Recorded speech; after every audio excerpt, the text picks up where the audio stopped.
Hey, good evening, everybody. Sun and Moon back today on Tuesday, the 12th of September, 2017. Today with us, we have Mr. Thrive and Survive. Hello, Mr. Thrive and Survive. Hello, all. Good to be here. Hello. I have artists from Germany, Ceres from Holland, Patricia from the UK, and a few more people are going to be joining the hangout as the evening goes on. Hey! Oh, I've done it again. I do this every day. Never remember to turn my feed off. It's so embarrassing. When am I going to learn? Sorry about that, everybody. Eventually someday. It's done it again. Right. Okay, stop now. Calm. There you go. What was I just talking about to you just before, Mr. Thrive and Survive? About being nervous. Ah! You don't want Siri. Carry on. Oh, I was Going to say something. no, go. What were you going to say, Mr. Thrive? Oh, I was just going to say, did you want your feed to be on? Oh, I would think you want your feed on when you're talking, right? You're actually on a live hangout. No, you don't want your feed going. Oh, okay. Shows you how much I know about live hangouts. I've done a whole one of them myself, so I'm not an expert there, that's for sure. Okay, Ceres has got going, which I made it this morning actually. But we were just going to do a little bit of talk about missing seas, and as I was talking to realize that there are more seas that went missing in Africa, which I didn't know about. So the Bahamas and the one from Temper comes up. So Africa, then, Mr. Thrive and Survive as well? Africa was the recipient of seas. What happened was the east coast of South America, I believe it was the East Coast, all of a sudden their seas disappeared, just like you are showing or going to show in that video in the Bahamas what happened with the hurricane. It looked exactly like that, except it's a little bit more dramatic when it's the actual ocean. I think in the Bahamas, it's a little bit different story. We'll talk about that when you get there. But at the exact same time that the ocean, unexpectedly, there was no storms or anything in the South Atlantic, as they lost their beaches, and you could see boats that were tied up at the piers and everything. They were just sitting on the floor with no water. At the exact same time, tides were like 20 feet above normal, I would say 15 to 20 feet in parts of Africa. It's like the Atlantic Ocean shifted over to the west, or to the east, I should say, from the west. Whoa. You said that they did worse than America.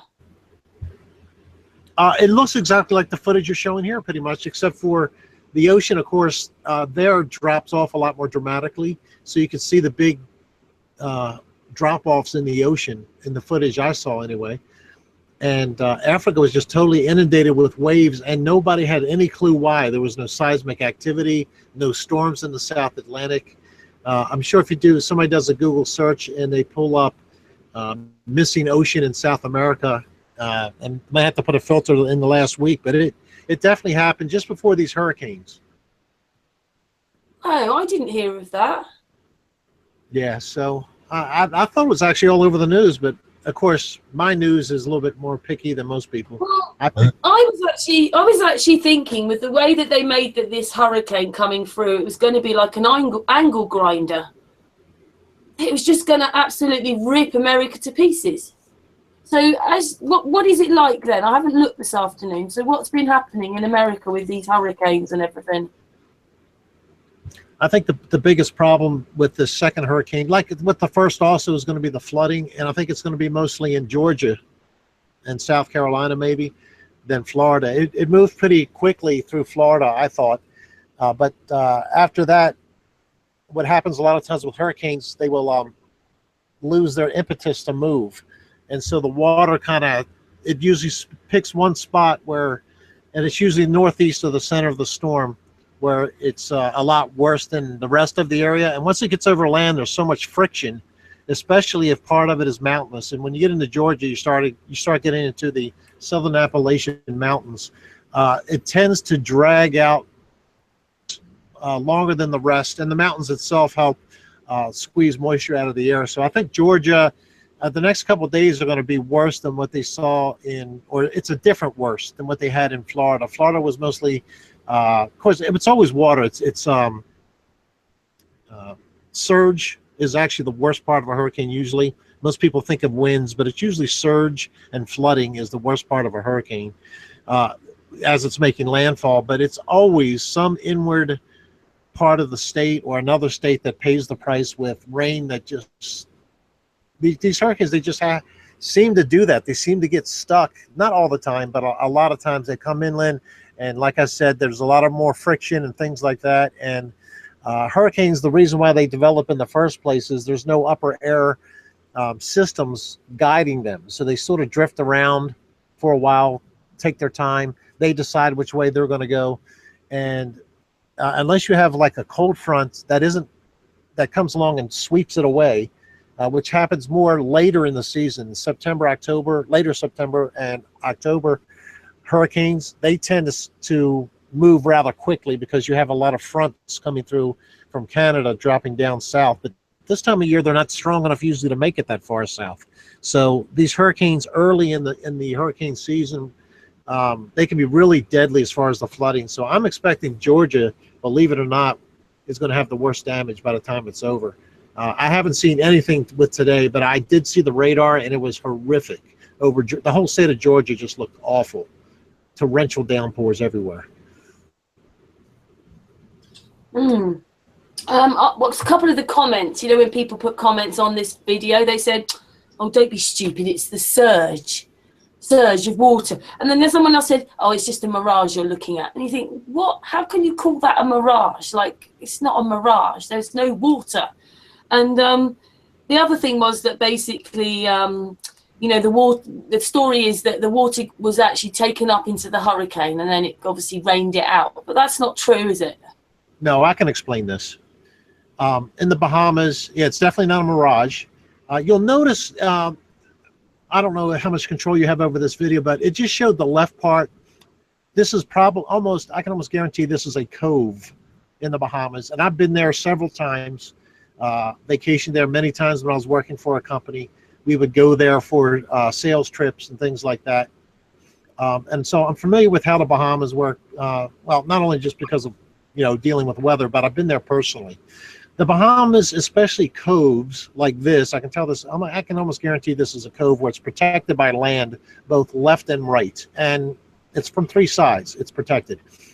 And what happens is, I could try to describe it. Let's say this is a cove where the shoreline is on the western side of the cove. And again, it's three sides are protected, and of course the fourth side is the open ocean. The north and the south side have land jutting out, and the west side has land along the coast. So that water normally comes in from the ocean. But when you have a hurricane to the north of the area, so I bet you this was south of the eye wall. It was either south, or it could actually be, let me think about it for a second. It could be west of the eye wall. You'll get a consistent, depending on how long the storm's been there, 12, 18, 24 hours of strong westerly winds that will come off the shore. In other words, it's blowing out to the sea. And this is the thing with the tides and what doesn't make sense with the moon, and we can tie that in later if you want, but water accumulates. There's no other way. You can push water and pile it up, so to speak, but just like snow, it accumulates. It doesn't do like a lot of people think. The moon actually pulls the water up. That doesn't happen. That's why it's not a gravitational thing, because water doesn't do that. It would immediately want to drop back to level anyway. No gravitational force is going to have that ability. But you can have forces that will cause it to accumulate. And the way that happens is with tides. If you have a high tide at one place and you're inland, and I know this from living on the Chesapeake Bay as I grew up, on the western part of the bay, you can have a high tide, but on the eastern side of the bay, you can have a rather low tide going on at the same time relative to the other. And that's because the water is actually being pushed or moved to the other side. And that's exactly what happens with these winds. It'll have hurricane force winds for, let's say, 8 to 12 or even longer hours. And it literally pushes the water out to sea. Can I just stop you for a moment? People keep adding themselves to the hangout, and I don't know who these people are. Hello. Hi, this is Flat Earth After Party, Gav. A lot of people out there know me. I came in to let Richard know that it's done by mistake. This is what I'm coming to now. I'm getting to that now, if you let me speak. You've put the description for the you've put the hangout link in the description of your latest video, Richard. Oh, so anyone can click the link and join. I think you meant to put the watch page link instead, but you've accidentally put the hangout link. So I took it upon myself to come in and let you know. All right. Thank you. I appreciate that. I'll change it right away. Okay, thanks. Yeah, because I want Chris to be able to join this hangout. 1, 2, 3, 4, 5, 6, 7, 8. I'm going to leave now. I just came in to let you know, that's all. All right. Yes. Did you? It's too late. Thank you. Thank you. We appreciate it. Thank you. And then who's Sacred? Who's Sacred? Karen, it's too late now. The link's got out. You're going to get sniped off someone. I will start another. Yeah. Well, I'm sorry. Sorry we just see what happens. We'll wait and see what happens if hundreds of other people. Can Sacred, whoever that is, Sacred Dapple, can you please talk to us then if you're going to sit on our hangout? Appleseed. Right. If they're not going to talk, Ceres, can you eject them? Yeah. Either leave now or I just eject. Eject them. Oh. The other one is Richard, so we know who he is. And FPV. FPV, you're on here as well. Yeah. Yeah, I came to warn you. I was trying to warn you in chat, and then I had it in group chat here. Oh, okay. FPV is on one of our wrenchmen, Rich, on our chat. Anyway, he's come to say that. Richard, hello, Richard. Give me just a moment. It's going so slow with my bandwidth. I'm trying to make this unlisted for a moment until I switch it. So. Yeah, because they can only get on if they see it. They can't replay it and then get on. Whoa, I wonder what was happening then. It'll get worse, Karen, because there's other people joining. Unlisted. Sonia Smith. I would start another. No. Yeah, it's. I'll fix it here in a second. They'll only be able to get it if they see it. Now, now I'm going to go find the link where you really are and put it in there and then make it public again. Oh, Richard, I would have sent it to you. Okay, can you send it to me now? Yeah, it's actually in the chat room. Hang on. Okay. I'll re-put it in the chat room. Alrighty. I apologize. Sorry for that. That's my newbie inexperience here.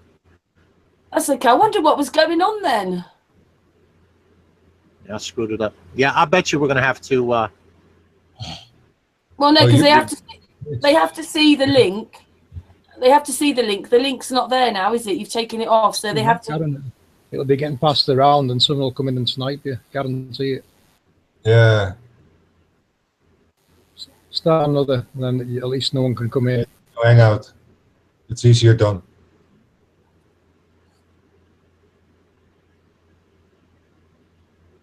It's a shame there's nobody to change the link once you've started it. Yeah. Well, look, if any more come in, we'll do it. We'll carry on otherwise, because we've got 61 watching, and then we've got to take this all over to another hangout. As long as it's not there now, hopefully that's it now. We'll just eject them anyway. The moment they come on, they get ejected just for now. I'm sorry. FPV, are you staying then? Yeah, I'll stop in for a bit. Yeah, FPV doesn't stop on many of the live hangouts, do you? You come on the after hangouts. Yeah, I like the juicy stuff. You like research, don't you? Yeah. Okay, I'll fix my video and it should be public again in another few minutes or seconds. Yep. Okay, phew, I just wondered what was going on then. I thought, oh, where are these people coming from? Well, it was also nice of Appleseed to warn us. And yeah, it was. I didn't mean to sound rude, but what it was is we had somebody who broke in. I'm not even sure whether it was on your hangout. It was last time you were on, Rich. But we've had one break in, and this person was just going to be stupid and not let us talk. So Yeah, I'm just quite protective. joining in the hangout instead of watching the video. You know, if you weren't a threat, that would never happen. Nah, it's people just click the link and open the hangout and come in, and I don't know, they have no idea what happens. well, it was nice of Flat Earth After Party to warn us about it. Yes. Yeah. Yeah, they're on yours. So maybe MrThriveAndSurvive better say thank you. But they were sitting Yes, quiet. thank you very much. Whoever it was. Well, and it was early in the hangout, so maybe we are in luck that the I'm just going to stop. weren't there. I'm going to stop presenting that so that everybody can see that Mr. Thrive is here and can see the panel and everybody gets the idea. Just keep playing it, Ceres, with the water. But what were you saying, Mr. Thrive, about the water again? We were talking. Oh, I wanted to ask the winds of this thing being like maybe 2 miles an hour. But on the land, it only moves about 15 miles an hour, yeah? Yeah, the hurricanes themselves, they end up being what are called cut-off low-pressure systems. It happens also in the winter. You get them a lot in the UK sometimes when you get these really powerful storms that come from America over. Sometimes they will all of a sudden just slow up and just sit somewhere. And that's because they're so strong they become what's called cut off. And what that means is they've cut themselves off from the jet stream closest to them. In this case with hurricanes, they use the subtropical jet that usually goes through the southern part of North America, just above the equator, somewhere in there. It meanders through there. That's the jet stream that pushes things normally the other way, from our country over to yours, for example. But what will happen is these storms, it doesn't have to be a hurricane, but they get so strong that they themselves, as I said, they detach from that. And then it's subject to non-jet stream winds that makes them move whatever direction. And usually what causes, they'll then move around the nearest high pressure system along the edges of that. In this case, this Hurricane Irma, there was a strong high pressure system which was about 3/4 away across the Atlantic, about the same latitude as Spain, I'd say. Maybe 500 miles offshore. That was what's called actually like a cutoff high, although that's not the right term. It's a very strong high pressure that built there. And what this hurricane did was it went around the edges of that high pressure influence. So high pressure has clockwise winds from the surface all the way up. So these hurricanes, in this case, wow, this is hard to describe without actually having it in front of me. It rides along the southern edge of the influence of that high, and with it being clockwise, it moves it west to east from Africa over, and then the clockwise sooner or later has to turn north to go back towards the high. And that's when the hurricane turns northward, like it did through Florida. That's what actually drove it up through Florida, was the fact that that was the edge of the high pressure system actually helping to push it up that way. But now that the hurricane has gotten inland, and I haven't seen it today, but it looked to me like there was no front to catch it, like I said. So it's probably going to sit fairly stationary. I mean, not zero movement, but it's not going to move fast like a normal low pressure system would. What's fast then on the land for a hurricane? Because we know in the sky it's doing 200 miles an hour round and round. Well, yeah. So on the land, what's fast? Well, forget about what you're thinking about as fast as the wind speeds of the hurricane. I'm talking about fast as far as the speed it moves across the land. That's what I mean. How fast is that roughly then? A fast would be how fast? Anything over 15 to 20 knots would be fast. As far as ground movement. Right. And for example, we get these nor'easters in the winter that will form over the Gulf Coast, and they're off of Maine, the coast of Maine, in 72 hours. So that's really fast. These hurricanes at 15, 20 miles an hour, it could take them 4, 5, 6 days to move that amount. But usually a front will come down and sweep them up, and that picks it up in the the northern jet stream then picks it up and moves it rapidly. In fact, I guarantee at some point you're going to get the moisture from this hurricane over in the UK, almost guaranteed, because the front will pick it up and push it over your way. And it won't be a hurricane, of course, by then. It'll lose its tropical features, but it'll get there. But Mr. Mensa in the chat room asks, is there any info for any more hurricanes due? The next 2 hurricanes due. I suppose it's the same ones mulling. I suppose you're just talking about it, really, weren't you? Well, there was another one that was following. To me, I haven't seen it in the last 2 days, but to me, it was getting a little too close. If they get close to each other, one will pick up the energy from the other and rip it off. So you usually don't get hurricanes that are close together. The prediction, it's going towards New York. Yes, that's where it should. Distance from land, oversea, and then near New York, and further was no data seen. That particular site where you have these wind data, which you can see also what the hurricanes were doing. And the second one just stayed, and then eventually it got picked up or something, and it moved upwards. Are you still there, Rich? Have we lost Thrive and Survive? Uh-oh.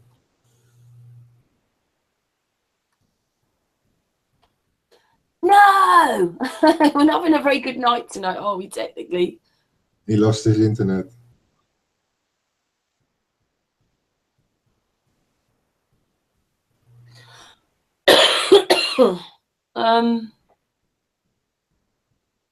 Carry on then, Ceres, for a minute. He'll come back. Yeah, let's see.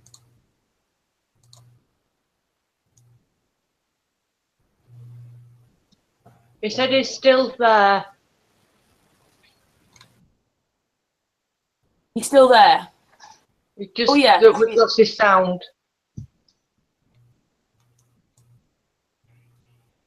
I also had that happen before we came home, that my sound just went away for some strange reason.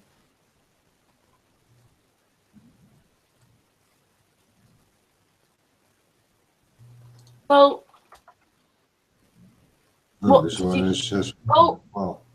He's trying because he's put. Maybe you have to exit the hangout and come back, Mr. Thrive. Yeah, that works for me. If I before we came live, also my sound was gone, and then I re-entered the hangout, and it was okay after that. So that's an option. He's gone now. He's coming back. No. There's always got to be some technical thing, hasn't there? Yeah. We almost have a patent on that, having a technical. Yeah, issues. I start off forgetting to turn the live feed off. I have remembered to put the slow speed on the actual chat room. That's the most important thing. Oh yeah. So I remember to do that now, guys, because then I'd forget, and then the chat room sometimes would be going 9 to the dozen, and an odd like troll would come in, and then it would go mad, and please slow it down. Well, eventually you will get it, Karen. I know it. Frankie usually reminds me about the live feed, but she's not. I don't know. She's not been on the last few because she's been having computer problems. Oh, that's inconvenient. Yeah, inconvenient. Mr. Thrive, come back.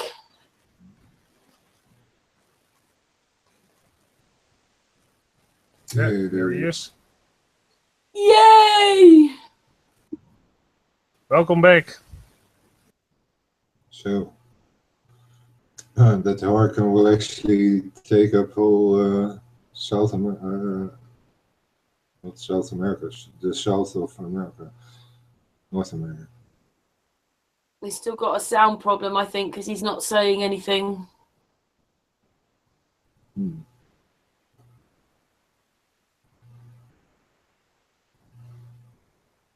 He's not muted, is he? No, he's not. But that's strange. Funny how you have two winds here. Well, what sometimes helps if you leave the hangout and you unplug your mic and you plug it in back again, and then re-enter. That's also a way to go. Sometimes that works. I will tell him if he gets back and it still doesn't work. We'll get going in a minute. Mm-hmm. Mind you, we had quite a heavy hangout last night, didn't we? Oh, who's that? I don't know. Hello. Hello. Oh, sorry. Hello. Yeah, just my first try with thank God. Sorry. Sorry. I didn't want to disturb you. Actually, I'm eating my dinner. Did you see the link on Mr. Thrive's channel then? It's not a private hangout. We're going live, but he's accidentally shown the hangout. So all right. If you stay there, you've got to be good. All right. I think I will leave it now because actually I'm busy. We actually have a live stream on YouTube. Yeah, you're live. You're live. All right. So yep. I go off. Bye. Okay, that's okay. Bye-bye. Okay. Artist, I think you're going to have to tell Mr. Thrive. I don't think that his... Yeah, MrThriveAndSurvive, what sometimes helps if your mic isn't working, if you leave the hangout, you have to unplug your mic, plug it in back, and then come back to the hangout. That sometimes helps the mic problem.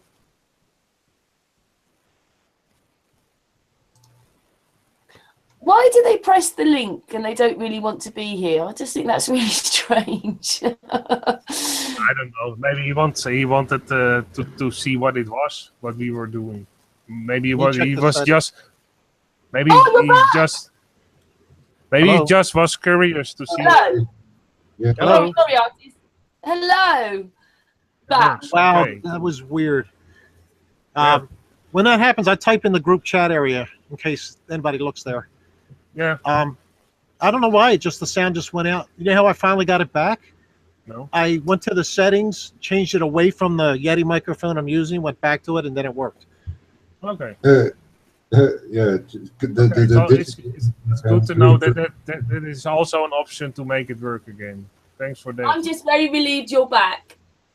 Yeah. Now, is this a current weather thing we're looking at? Ceres will tell you all about this now. That's Sunday. Coming Sunday. This is where the other one is going, and the main one has disappeared, dissipated in a sense already. But this is the. So is it?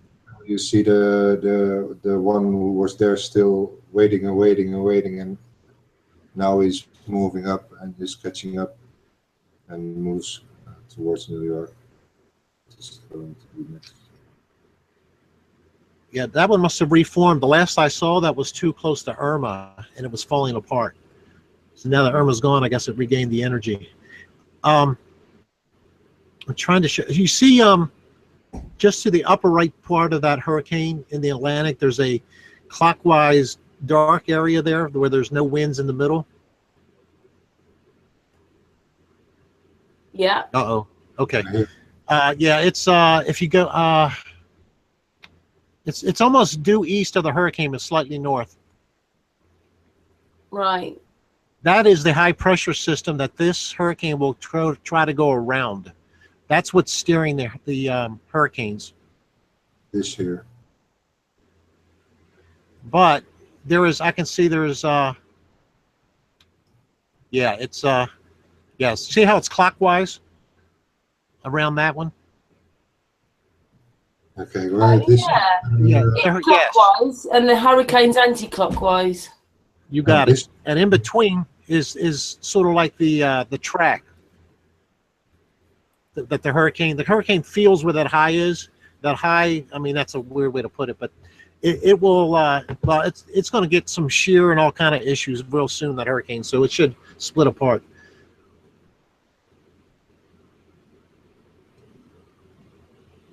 Oh, I see now what you're doing with the calendar. Oh, you're going, this is ahead of time. Yeah. Oh, this is a forecast. Oh, okay. Now, what hurricane is that? And they started yesterday, but it's here today. But this is the hurricane. What was behind it? There is the main. Okay. Well, So this is the one that begins with J. I can't remember the name. Juno. This is 12 p.m. I'm not sure which time zone I'm in here. So.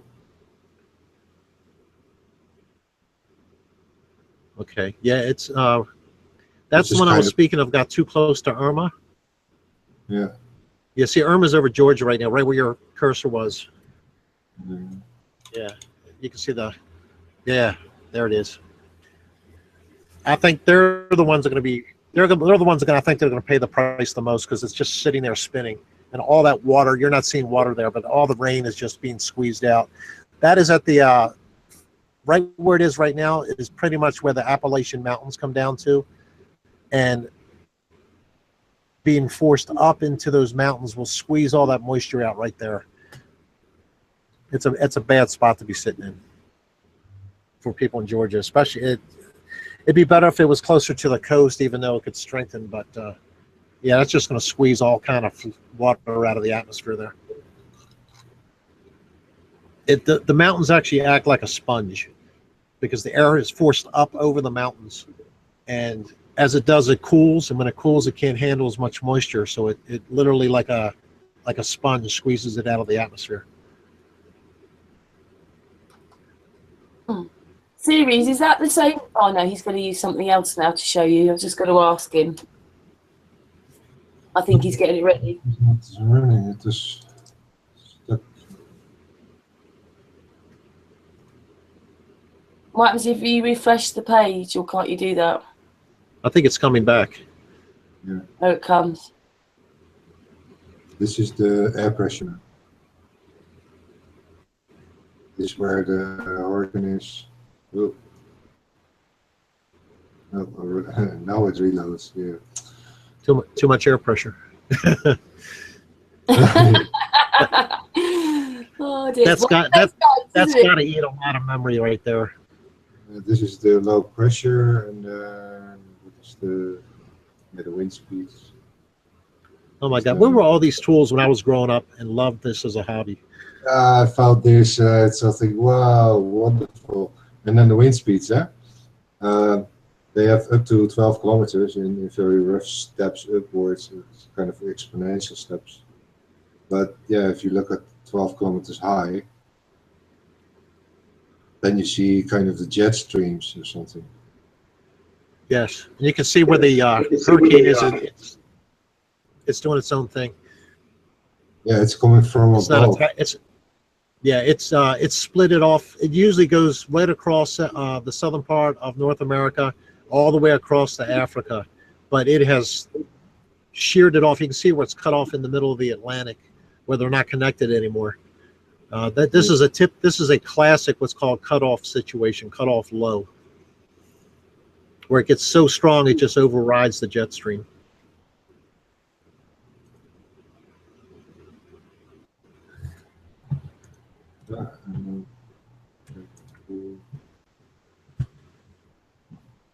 And then it develops to the hurricane. This is a low-level hurricane.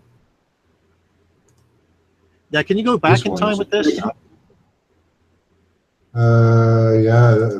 So far, I had it yesterday, but I think it's beyond only 12 and 11 doesn't do anymore.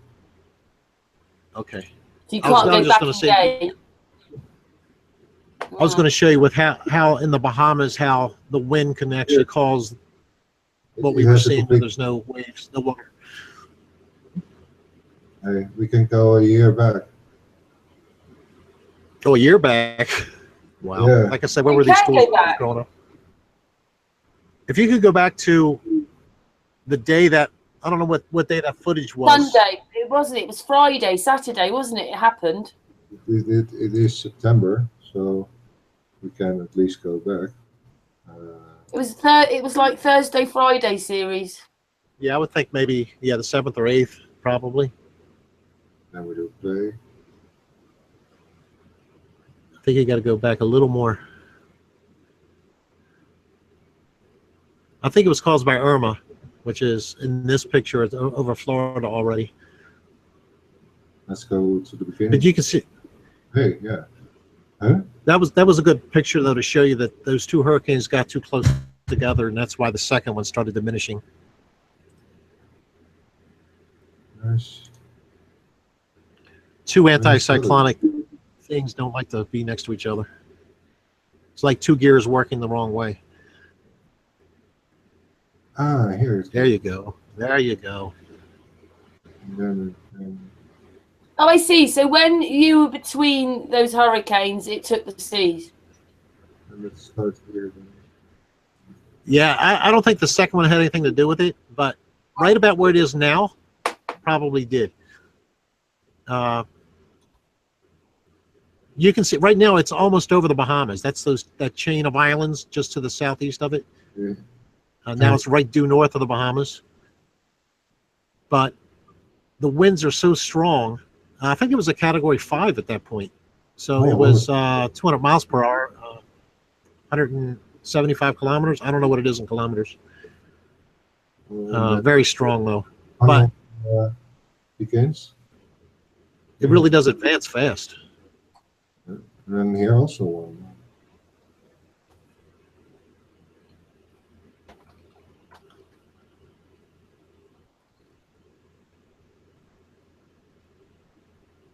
And then it actually, although this isn't right, this is a good place to show how that can happen with Santo Domingo there.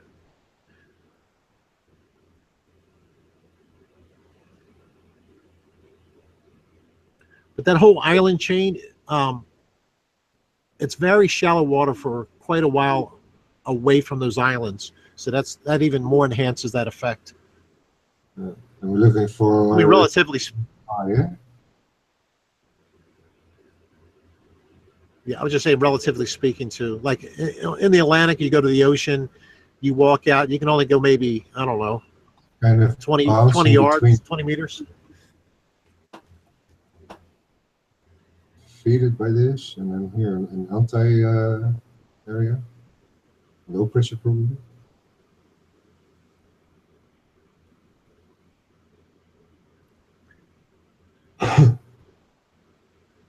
Is there any way to change the land itself? See. What did you want? What did you want? I was wondering if there was a way. Yeah, I want to know if you could get to a certain area and change the rate of speed, or just freeze it.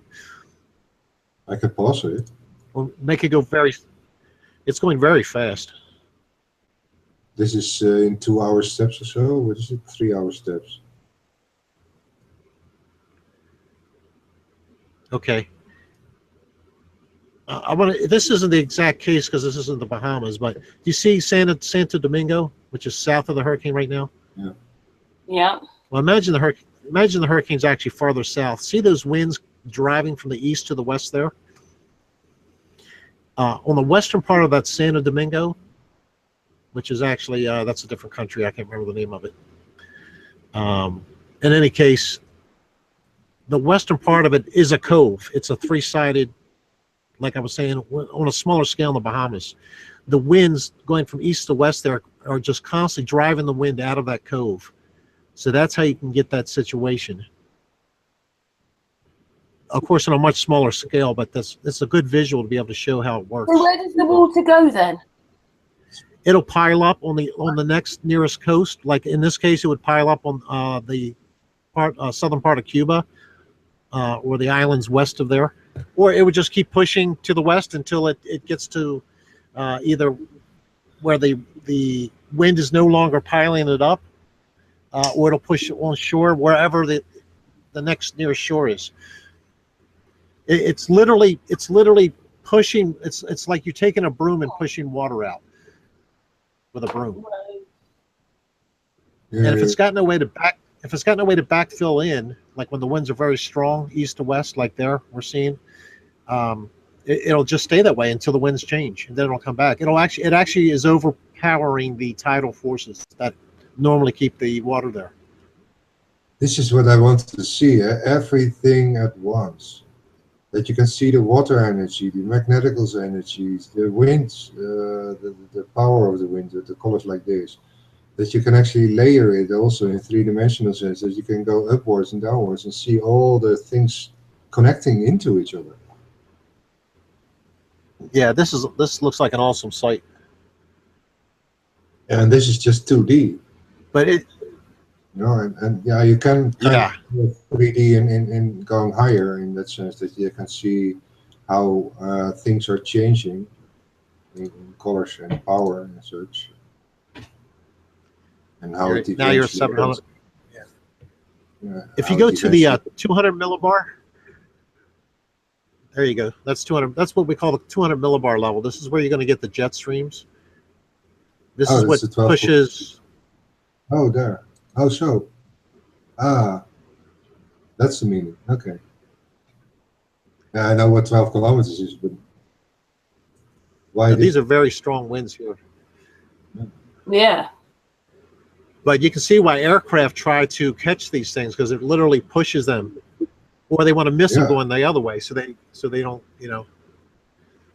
Of course, you have to overcome the 800-mile-per-hour speed of the Earth, right? Especially when you're going the opposite way of the spin. It's double, isn't it? Yeah. Yeah. Think about that. If you're near the equator, you've got 1,000 miles per hour. I don't know what that is in kilometers, but anyway, you have 1,000 miles per hour, and then you can have 300-mile-per-hour jet streams at the extreme. So you could be fighting 1,200-mile-per-hour winds and rotation of the Earth. So let me know what jet craft can overcome that, and I'd like to put that in my car or whatever. I'd like to fly on that jet. Yeah, almost like I'm going to go back and see Ceres in Holland. I'll just become Mary Poppins. At that rate, if I can do 300 and something miles in a propeller plane in 35, 40 minutes, I'll just get an umbrella and go for it. Yeah. You know, that person in the UK a long time ago, they had the right idea. When they tried to float up in a thing and they said, if the Earth is rotating in 4 hours or whatever, New York will pass under me. There's absolutely no way for the atmosphere to spin with the Earth. It's just impossible, because there is no. I'm looking at something I just described. Over the north part of London right now, it showed that going from a jet stream to becoming cut off. Except in this case, it's a cut off high pressure. And when that happens in the winter, you get really cold air coming down your side. But anyway, I don't know where I was before this. Now that was so fascinating to watch it actually develop and happen there. But yeah, try to fight in those. Oh, that lady with the balloon. There's no frictional aspect to air. In other words, it can't connect to the Earth and just spin with it. If the Earth was spinning, it just doesn't do that. It's so unstable, wouldn't we? Can you imagine it? Everything would just be going faster and faster, surely. Because it will pick up momentum. It would just be like. I mean, it's nuts. It's nuts when you think it through. No airplane could ever land, ever. You'd need to be in a helicopter, wouldn't you? Yeah, Coriolis effect. Yeah, on a bullet it works, but on a plane, then it doesn't exist. Yeah, it's exempt. Yeah, I did a video with a baseball. Somebody hitting a baseball. They'd never be able to hit a fair ball because of the speed of the rotation would always take it way off course. Hey Ceres, have you told Mr. Thrive what you're going to do with this? Well, so far I found also the magnetical map and a way to actually get it three-dimensional and see how the magnetical directions actually go in time, and then together with that the winds, as you see here, several layers, and then combined with the time, so you can actually put together a kind of three-dimensional image of what is happening. Oh, that's awesome. So far they use the same UTM square as Google Maps uses. So I'm so jealous of these tools that are available today. Yeah. This is just a website. You can go there. It's like forecasting would be so much easier if we had this. But they do, don't they? They do. They do what? They have all this, you mean? Yeah. They know what's going to happen, don't they? Yeah, they know. That's why weather forecasting has gotten really good 7 to 10 days out, at least over here. I mean, it used to be hard to predict 2 or 3 days out when I was growing up. Yeah, I mean, after 3 days, it was like a 50-50 shot. But you know what, though? Just over the border in Mexico. Oh, actually, I've got something to say to you. Just as a point of reference, we were talking to Robert Kidner, who lives in Mexico, not down the bottom, more towards America, I suppose. But he was in the northern hemisphere, and his eclipse came from as if he was in the southern hemisphere. It came the other way. Who? Somebody in Mexico? Did you say? Somebody who lives in Mexico, but he lives in the northern part of Mexico. So he's still in the northern hemisphere. His eclipse went as if he was in the southern hemisphere. It went the other way. Wow. We've got his channel so that we can pass it to you to show, so you can see his videos. Oh, good. He's got a video. I was going to say, I hope he has a video. To you, but his eclipse went the opposite way, and he's in the northern hemisphere. So I just well, now that we know about the toroidal fields, we know how that can happen. Actually, you can visualize how that might happen if you're on the other side of the toroidal field that's creating it. You can see also like it's like a boat faring from east to west. And then the waters going from west to east along the boat is faring from east to west. It's the whole stream. Yeah, well, you're looking going against. Yeah, you're looking at very high up in the atmosphere right now. You're at the 200 millibar level. You can see there's only one level. It's exactly between. I'm sorry. Go ahead. This particular band going left is exactly between the tropics. So it's a kind of astrology based as well. Astrologically. It's you know this if you were etc. You know, the sun energy, the moon energy, the planet energies, everything is electromagnetic, and it's completely connected through the electromagnetic field in that sense, and it's completely 3-dimensional, 4-dimensional, 5th-dimensional, maybe even up to the highest or something. Yeah, and I think once everybody sees all the data, it's going to take a while for it to get out there. It'll get to the point where it's going to be very difficult for people to deny that it's a magnetic or electronic universe, or electric universe, I should say. It's just overwhelming data now that we have just from one eclipse. Think about that. Look how much data we got from one eclipse that really shows that it's magnetic. Yeah. I know. But people haven't seen it yet. The majority, I mean, I know it's been shown, but I mean, the majority of the people haven't had time to process it. I think many people are not grasping the significance of it also.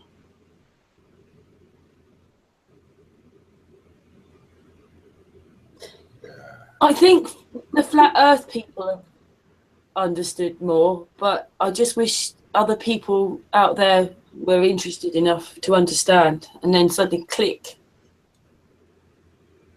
I really think that the other side has gotten desperate, and you have that guy who was caught faking a moon in front of the, he's the only one other than NASA.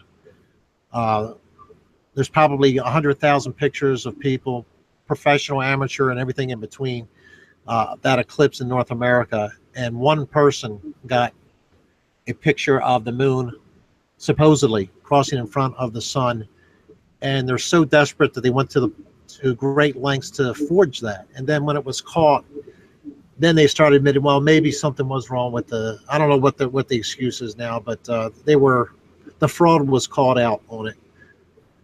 So that tells me that a desperation is starting to creep up on the other side when you try to push something in on purpose that isn't there. And the thing is, if there was a moon that went in front of the sun, that has nothing to do with flat Earth eliminating it at all. But if you can show there was no moon in front of the sun, that eliminates the heliocentric model. It just does, because that's their model. And I think that eclipse, that was everybody was, on the globe side, was hanging on that. If the eclipse happens, it proves that is correct. Well, no, because they assume that they're using calculations of orbits of the Earth and the Moon and the Sun to calculate all this, when you had flat Earth societies like the Mayans predict even the transit of Venus in 2012 down to the exact location on the Earth where you could see it. And they had no orbital mechanics at all. They had the same model we do, as far as believing that we were the center of the universe and didn't move. And they were able to do that. What most people don't know, and of course what NASA doesn't advertise, is that these eclipses are on repeatable cycles. They put them in groups on their site. They'll say, okay, this eclipse is in group whatever, and it repeats every 11,214.62 days or whatever it is. It's pure astrology in that sense. I figured the way they put it up with how you have the circle and the horizon through the middle and all the cycles around that in the circle with the houses and the astrological signs, each on their own rhythm, but with the horizon in the middle. And it is, in that sense, a celestial sphere, and not bound to a particular model of an Earth. To have a straight horizon, that's for sure, a flat horizon. And I figured through a long time, actually, with this whole flat Earth happening, that there is not really a model in the sense of that you can connect the Earth with the sky, etc., but that they are actually separate fields, as in a heaven and an earth, and that we are ourselves, as the observer, actually the body of an toroidal field. What is the connection between the two fields?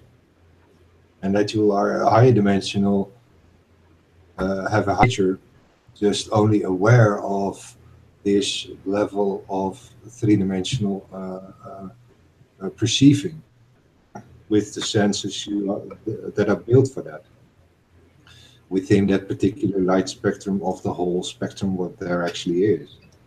That's scientifically, in that sense, proven in that there is a complete spectrum, what we don't see, but we can measure it in that sense. Make it visible, like the winds in this case, right. Or the air pressure, etc. You know, we can make things visible in what we don't see with the normal senses we have.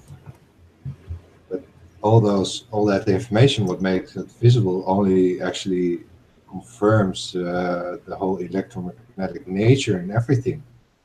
So far, I see it even in the static elevation data, that there is a kind of clay-like movement of how the world is clayed, in a sense, and it kind of grows like a tree, in that you have in the south the earth below, and then the world where we live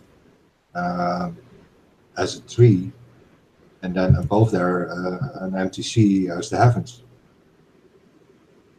and the elevation within the sea itself is actually a complete connector between north and south, as very large current. What they call the breaches between the plates, the plates at the plate edges, etc. Bigger ones, what they show. And if you ask me, that's pure electric tension between the north and the south, as you see a complete wave forming multiple times through the space loop, in the fourth dimensional sense, that east and west is the fourth dimensional circle, which you can only perceive as a single straight line in 3D, because you're only aware of the 3D part through your senses.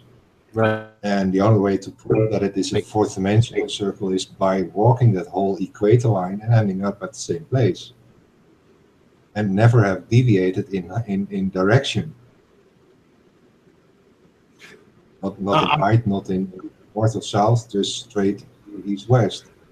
And you end up exactly at the same place. That is kind of the only proof you have that it is in a fourth dimensional nature. And the only way I can explain it is that you take that particular line of the dimension of one of the three dimensions. In this case, the first one is east-west, apparently. And you actually split the ends up as a circle. What you bind together in the middle around that, in where the center of the line becomes the middle of the circle, and it is as a toroidal field. And you walk, and when you go from east to west, you actually roll the toroidal field of the realm in where we are. And that is how you personally perceive it, through your toroidal field within your own body. Exactly, which is why you can be different locations and see the same thing. You have your own sun no matter where you are. Yeah, and it's on the wheel of on the astrological wheel as how that circle works there. You can just time it in time, and you can and you have to place your longitudinal position on the wheel as well, because the wheel will turn along your horizon, because that is your flat perception of your what is it, inertial plane of your toroidal field. And so what you're saying is like is a toroidal. I'm sorry, go ahead. The Earth itself is also an inertial plane of a toroidal field, and that's why it is a static one, a still one, and a firm one. The inertial field is the firm part of the toroidal field, and then you have these four pillars I found out through the Flower of Life grid I laid on top of this. And through the tropics, I found out how I actually have to place the analemma of the sun through a golden ratio between the tropics. And by lining Ceres, maybe you should show him some of this now, because you're talking about it. Maybe you should show him some of your work. Yeah, I'd love to see it. I'm a very visual person, but I think I got what you're saying. And while you're looking for that, have you? I guess you've probably discussed on this channel, we must be four-dimensional beings at least, because we see three dimensions. Yeah. Okay. We're multi-dimensional in our bodies, aren't we? Multi-dimensional. Yeah, I think we have to be.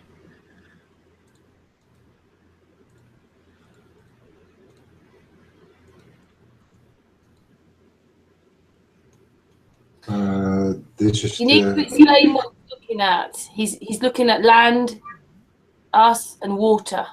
He's looking at something that's a bit bigger than Google Maps, because Ceres has found all this information in this elevation.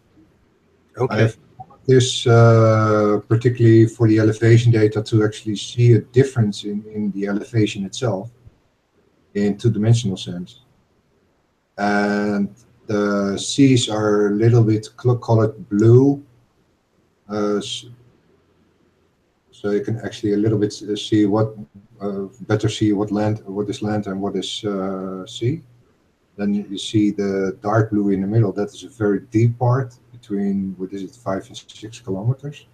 And then at the top it is around 2 to 4 kilometers or something.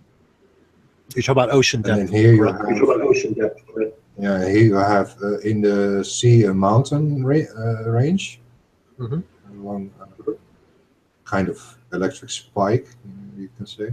And then you have here a negative one, what is down below sea. And then here you have particularly, let's see, here you have a particular, what it calls such electric strike, what you see here as well. through the ocean with tectonic plates edges in that sense. But I see them really as power lines or something, how the tensions are going, because you can actually see this line, for example, forming into the mountain of the southern pillar on the right side, going up again. Probably. Oh, okay. I got what you're saying now by pillars. Yeah, the magnetical pillar here, magnetical pillar here, and then here as well, and there as well. But these two are more spread out, like it is the top of the tree or something. And then here it's more firm and exactly on position. And by actually lining up the center of this flower of life grid with the golden ratio position of the sun's analemma, and then the wave of the sun, where is it? The wave of the sun. Could you just explain to Mr. Thrive that what Ceres had been doing was, the reason you're looking at this like this is that he was downloading all the Google Maps. He's been doing it since October, and he has a website with all this information on, and he's got that running and downloading all this elevation like this. So Google Maps know what we're living on. It's looped and everything, and yeah, and then they go and play the game of making it into a ball. The stuff with the lines and the flower of life and all that is what Ceres is put on afterwards. But Antarctica is huge, Russia is huge, and then we're in the middle. And this is now, what Ceres, when you say golden ratio, are you using 1.618? 0.34, yeah. Oh, okay. Okay. Yeah, a little bit larger, but that golden ratio I lined up with the sun wave, and the sun wave crossing with the moon wave crossing on exactly the same golden ratio in mirror. I lined it up with the latitude longitude 0.0, and at that point I lined it actually up the whole bigger flower of life grid out of the main square in the middle, with these particular positions in the south, in where you have the what is it, 4,100 meters high mountain, and then a kind of sea level edge here, and here the same, with an upgoing point exactly through the left corner of the flower of life grid, and then exactly above, it's kind of an extension of the point. It's not really exact, and this one is kind of around it, but it's clearly in the neighborhood of these particular points. And I figured this is more an upwards growth effect, if you ask me, as in that the south is the earth out of where it grows, and then we are in the middle garden of the tree, and then this is the top of the tree. I've also drawn in the tree of life, and how that, I'm not sure how it exactly lines up in position, but so far I figured this is it. In the middle, it's just a simple circle of the base circle in the middle. That is the middle garden in that sense as well. And you have the heart chakra exactly lined up with the crossing of the sun analemma. At some point I thought this is really looking as a Mandelbrot actually, so I figured let's draw in sorry, as a what? The Mandelbrot fractal. I gotcha. Okay. Yes. Have you noticed that on the moon there's one that looks exactly like that too?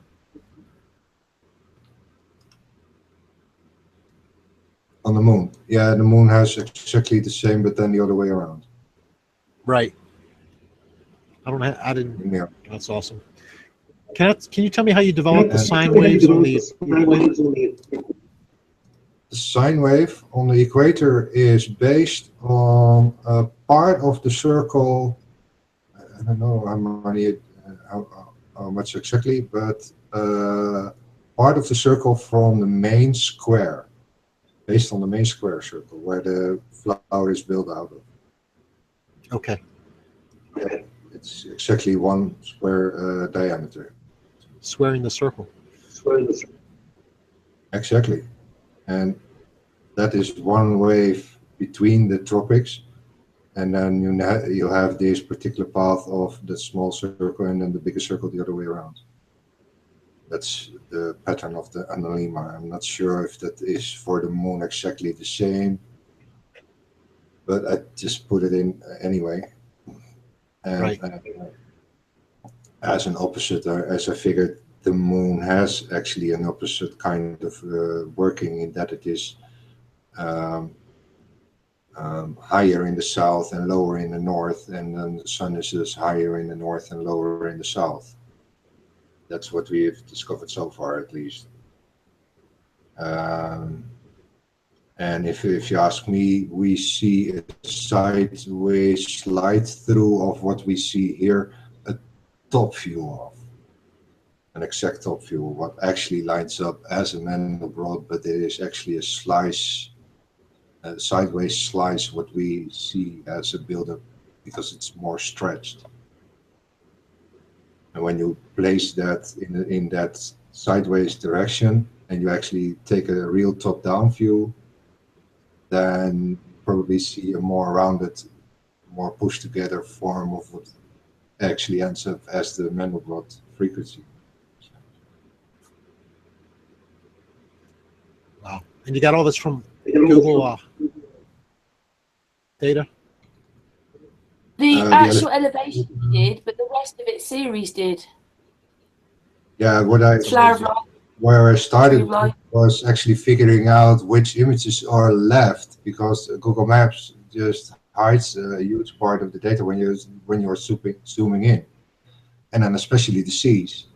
Yeah, I actually wanted to know the elevation data of the sea, what was happening there. And that's how I ended up actually looking for it, and I found it in the same Google Maps app that they actually have an elevation service. And with Google Maps, with the Google account, you can have 12 projects to have 12 keys with each 40,000 locations per day, and then you can collect so many information in a day. And I connect that through the photographic dimension of how every pixel is actually built up.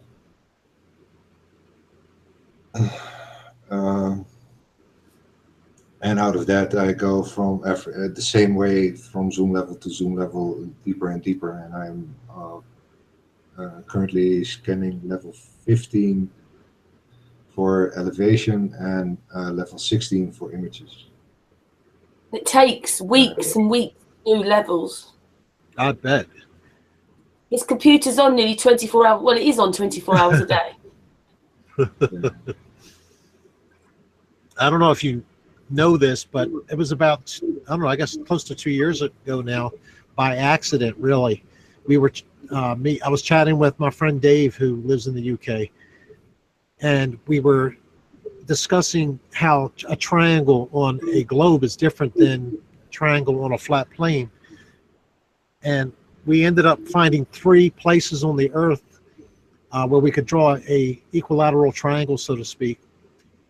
And we found out at that point that Google absolutely was taking a flat Earth map and just overlaying it and turning it into a ball, because all the data, the distances between the cities, and we really got really accurate with our angles.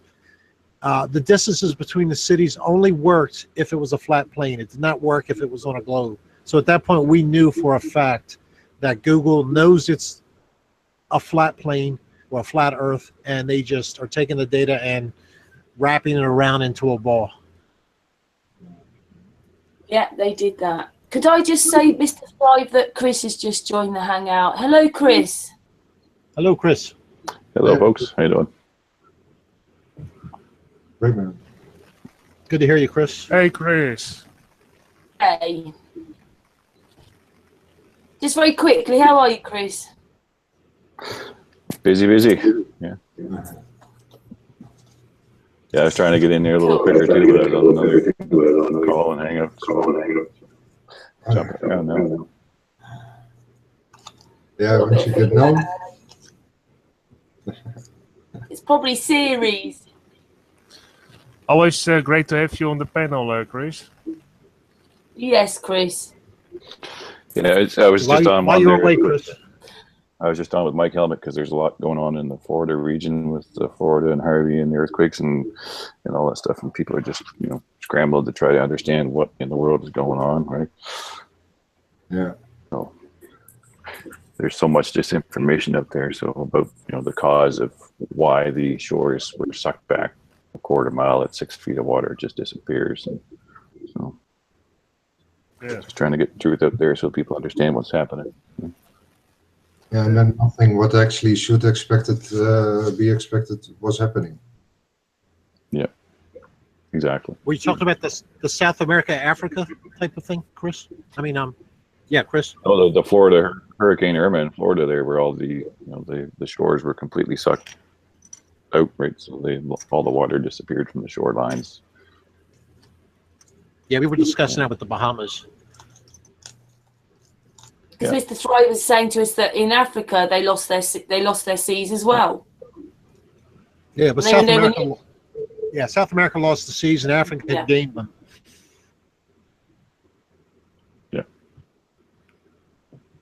Yeah, and then the common mainstream media explanation for that is, oh, it's just updraft and negative pressure and suction in the wind and air movement currents, right? Causing an entire ocean to be receded. Yeah, that's nonsense. No way. It's all this salt water. So here it goes away. In Africa, it comes. There's extra. It's like there's just a kind of magnetical thing happening. That's exactly what it is. Yeah, it's during, I think it was another storm there. It's roughly, at least I think it was Emily. I think it was a long time ago. Anyway, it was about 8 to 10 kilovolts per meter cubed was measured above the storm in this 1 year. They're playing with it for sure. Right, because there's so many things that just aren't right about this storm, where it was definitely influenced by, human hands, in my opinion. Not necessarily caused, but definitely influenced after. They're playing with the past and the storms and the intensities. I just don't understand when they've got this thing called HARP, where they could redirect the thing away, that they allowed it all to happen. Money. Yeah. Yeah, it's always the cause, isn't it? Yeah. Well, Trump himself made at least probably 16-20 million off it, just on his loss of his Key Largo, right, and the Caymans or whatever. They even politicize that. And all these. Yeah, that's big money. So is everybody worried then, Chris? Well, I think people are just in general confused, right? They're confused, and it doesn't make sense to their minds. And I agree, right? Because the sea just came back. If it seems unnatural, then it probably is, right? Because the seas just came back. You mean they didn't there was no great big tsunamis everywhere. It just the sea took a couple of days to come back. Yeah, it should actually come back the moment the winds shift back. If they're saying it's caused, we were looking at the Bahamas in the small case there that can be wind driven. I didn't know that Florida itself had that issue. Yeah. There was videos with people were out walking in the basically in the now it's just the mud the mud flat, and they had their dog out running around for an hour or two. Yeah, that shouldn't happen in Florida because it's a total different topography there. In the Bahamas itself, you have a plain that doesn't get deep for a long way around the island, so that's possible. Especially in a cove, we were looking at a cove where the wind can drive all the water out. But I hadn't even heard of it happening in Florida. Yeah, it did. Yeah, in the Florida and then the Gulf of Mexico, there it did the same thing. So I mean, that's completely unnatural for that area. You're right. It's because I think Florida typically I think is. I didn't look at the exact numbers, but you might know off the top of your head. I think it's at least 6 to 12 feet above sea level, and then the oceans there are pretty much usually at that level, like 6 feet deep. Right? There's no real long shallows or mud plains that I'm aware of where there's a tidal. You know, naturally anyway, right? It's not that extreme there. Yeah, same with the Gulf Coast. Yeah. They're pretty much mud out for 20, 30 miles in some cases, especially around Louisiana. Yeah. Yeah, so there's, yeah, it's just unnatural. Yeah. Yes, and that's what makes it you feel that it's not natural. And what they want is, they always said, didn't they, that they were going to, if it's going to happen, like when they were talking about it, it'll be a natural catastrophe.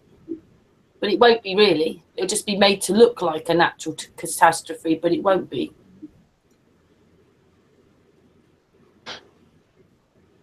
Yeah, exactly. It's you know, you either cause and or, you know, manipulate and influence and interfere with, you know, natural storms to your benefit for profits, and it's like weather warfare type of idea. It would be very hard to prove. But the way I look at it, just in a logical sense, is, for example, if it's actually true that weather warfare, weather manipulation, and geoengineering, and all the stuff, the chemtrails, like the whole caboodle, right, the whole thing, that's banned by international law under the UN conventions and everything else. If it's true that it's banned, then why is not only the US, but other countries, are they allowing patents for these systems to be approved? You know, 2009, there's hurricane and tornado control systems and weather modification applications. All these patents are being passed. So if it's illegal, why are you passing the patent? Right? Clearly, there's, right? Yeah, good point. Use your head, right? Use your head, right? I mean, if it's illegal, it's illegal. You shouldn't be passing patents. It's less like saying you're going to outlaw all guns and you're passing patents for the design of M16s and AR-15s, you know, right? If it's illegal, you shouldn't pass the patent as a matter of national security, right? But yet you can't get a free energy patent to go through a patent office, right? But yet you can pass weather modification patents left, right, and center. Right? Makes no sense. It's like Ebola patents. How is that possible? The Rockefeller Foundation, and Zika virus was owned by the Rockefellers, etc. Back in 1944. It was patented. I think Bill Gates has a patent also for one of the strains of something he's got virus, antiviral vaccines for in Africa. I can't remember what the disease is, but he's got one. Yeah, and Bill Gates bought all the weather modification patents from the University of Calgary in 2009. Right? Bought them all. I think he did. When I look back at the records. And he and Warren Buffett own the airlines. Gates owns a maintenance and retrofit company that does modifications to airlines. We're getting a lot of feedback from somewhere. Yeah. I think it's Ceres. I just turned him down a little bit. It's because he's playing his videos and the Hangout, and it's just reverbing a little bit. I've just turned him down a little bit. Sorry, Ceres. Yeah. Yeah. But once you start digging for the information, you'll find it, right? And you'll see who's in charge of it. Right. Yeah, like you said, money. The same people that money. Yeah. Benefiting from other people's sorrows. Ceres has muted himself now. I think you're right, because I haven't heard any more feedback. Yeah, it's all, you know, that's the motivation is money, and it's all with plausible deniability, right? It's, oh, we didn't do that. We're a charitable foundation, right? Sure. It's a little bit hard, isn't it, to think really nice things when you actually know how much they're doing or what they're trying to do behind the scenes. It kind of makes you a little bit angry, doesn't it, that they're so prepared to play these games with us and lie to us so much. It's just, Oh, Yeah, a little bit more than angry.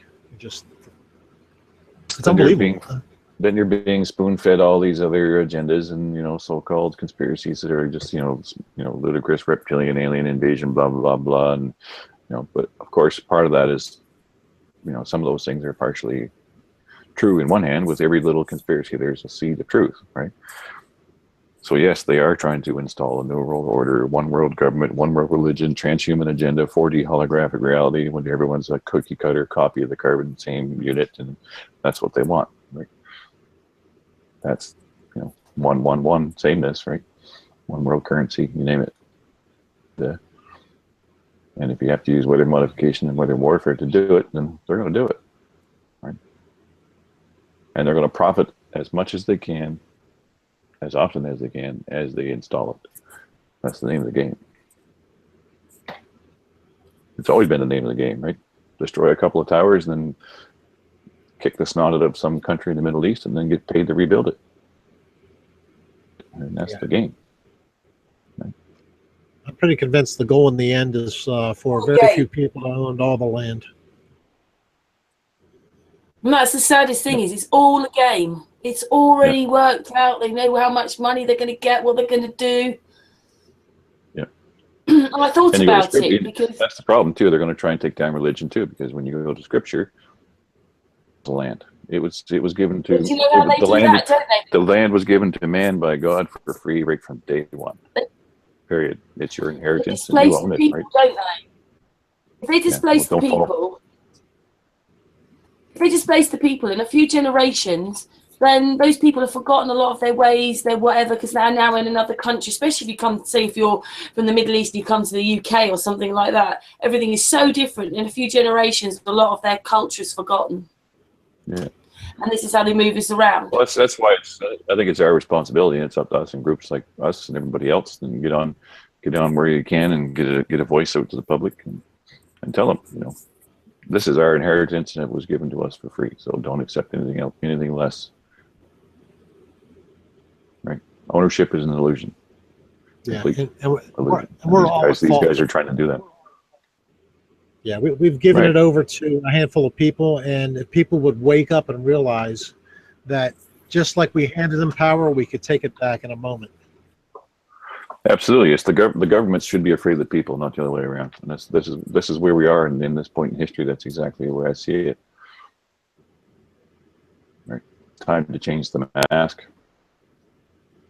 I think, in my opinion, I'm not proposing, anarchy and war and battles and whatnot, but I mean, there's got to be a way to peacefully take this system and say, you know what, this system it has now failed. It's failed the people.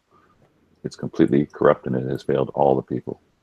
Yeah, I think it's a matter of just. I think everybody's just got to say we don't recognize you, whoever that is in your country, whatever, as an authority. We just don't recognize you. Correct. I have to say this, that when Chris sort of he's been in Sun and Moon, and then he came on a hangout one day, and then he basically had tears in his eyes because he realized with everything he knows now, if only he'd known it 10, 20 years ago, how much difference he could have made then with what he knows. So it brought a tear to his eye, because what waste of time. Yeah. Just always wasting time. So that, we're all finding out now. We could have found this out years ago. We've done things different. Absolutely, yeah. It's definitely time to start grouping together and creating little communities of self-sufficient, and unplug from that and just refuse it. Just peacefully do the Gandhi thing and say, no, thank you. I don't need to have any part of that, because it's complete corruption and madness, and it's absolutely no sense. It does a disservice. So I agree. Had I known before, right? So I don't. In one hand, I don't regret it, but it's because in order to gain wisdom, you have to go through some of those pains, and in order to discern and be able to recognize the truth, you have to tuck into a lie occasionally. But I'm glad I got out of it. I'll never go back. It's hard to believe that you have groups fighting us or fighting anybody that wants to get away from tyranny. It just shows how much control probably, I guess, most of us through the education system that we also handed over at some point in our history. And but for people to fight people that want to stop oppression of governments and things like that, it just boggles my mind. Yep. So it tells me we're still a long way away. It makes no sense. It's like some of them are so indoctrinated that they're actually defending their own prison cell, right? They're actually defending the system that's keeping them imprisoned and enslaved to it, right? Thinking that's the pill they need to take, right? It's the red pill, blue pill thing, right? It's amazing. Yeah, you started with the right thing. It's land. How can anybody say they own the land? And what I mean by that is you can't buy any property and not pay a tax on it yearly, right? Which means they can kick you off, which means you don't own it. Right, and we're the only biological creation in this creation that actually has to pay to survive and live. You know, yep, you got that right. The only one, right? And that should sound bad to everybody that hears it. Right. Yeah. And we'll kill each other to keep it that way. It blows my mind. Yeah. Yeah. Well, absolutely. it's basically what they do is they let the inmates build their own prison, so they get in a kind of schizophrenia and actually don't see it as a prison anymore. That's basically the problem. If you let the inmates build their own prison, after a certain time, people won't see the prison they built as a prison, and they accept it as their world. Yeah, their home. Yeah, because they build their own prison, and they get in a kind of schizophrenia, and therefore they get in a state of mind. And after some generations, they don't even, the children of them, not even see it as a prison, because they were not told it was a prison. That's basically what most of the people. Mr. Thrive, Artist has found a newspaper document which says, what year was it? The 1890s or something. I didn't find it. Chris found it. Chris Monk found it on that website with the old newspapers. Chris showed it to me. Yeah. What was it? Well, basically, I can pop it up. Maybe I can look for it real quick. But can I just say that basically Ceres felt in the 1900s when you, as a teacher, Artist, when you finished, Ceres is very patiently waiting to show his bit of stuff as well. Go on. No, you do your newspaper bit first. Show Mr. Thrive. Well, yeah, I must search for it very quick if I can find it. I hope. But Ceres must show his work at first hand, or? You'll just be a couple of minutes if you can find it. Yeah, it is basically that it's an old newspaper stating that in the 1900s, when you taught at school that the Earth was a globe, you were sent to jail. So the globe model, they often say it's 300 years old. It's only about 117 years old. So that's about that they are even lying. So yes, all of history is a lie, even that.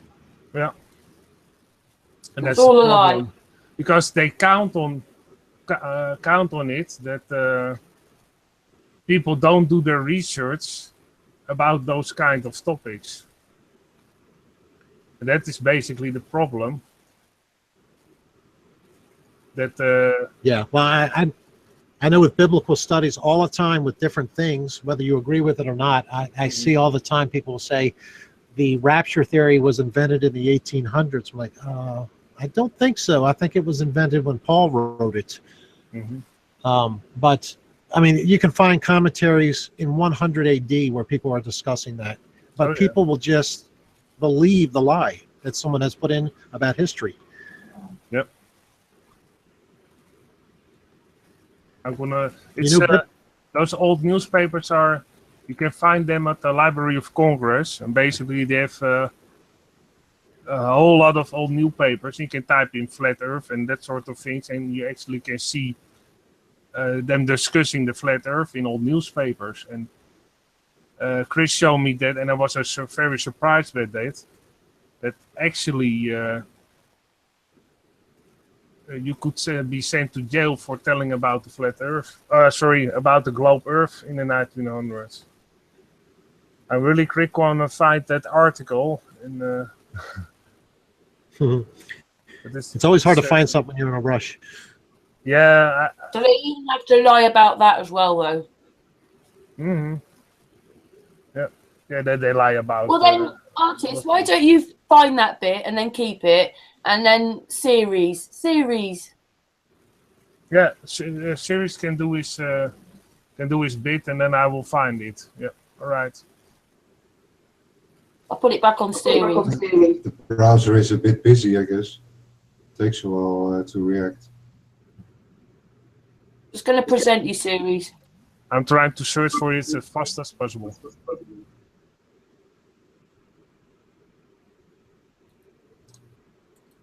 Better say what MrThrive's doing next, Ceres. I can't even scroll at this moment.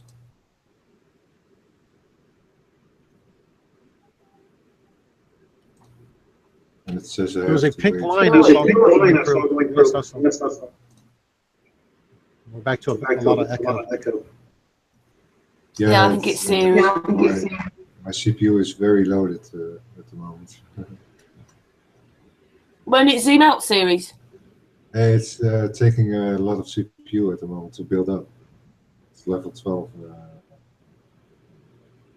Right. You have the.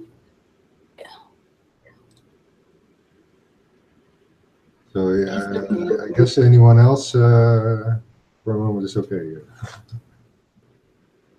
Ceres, that's not like your computer. I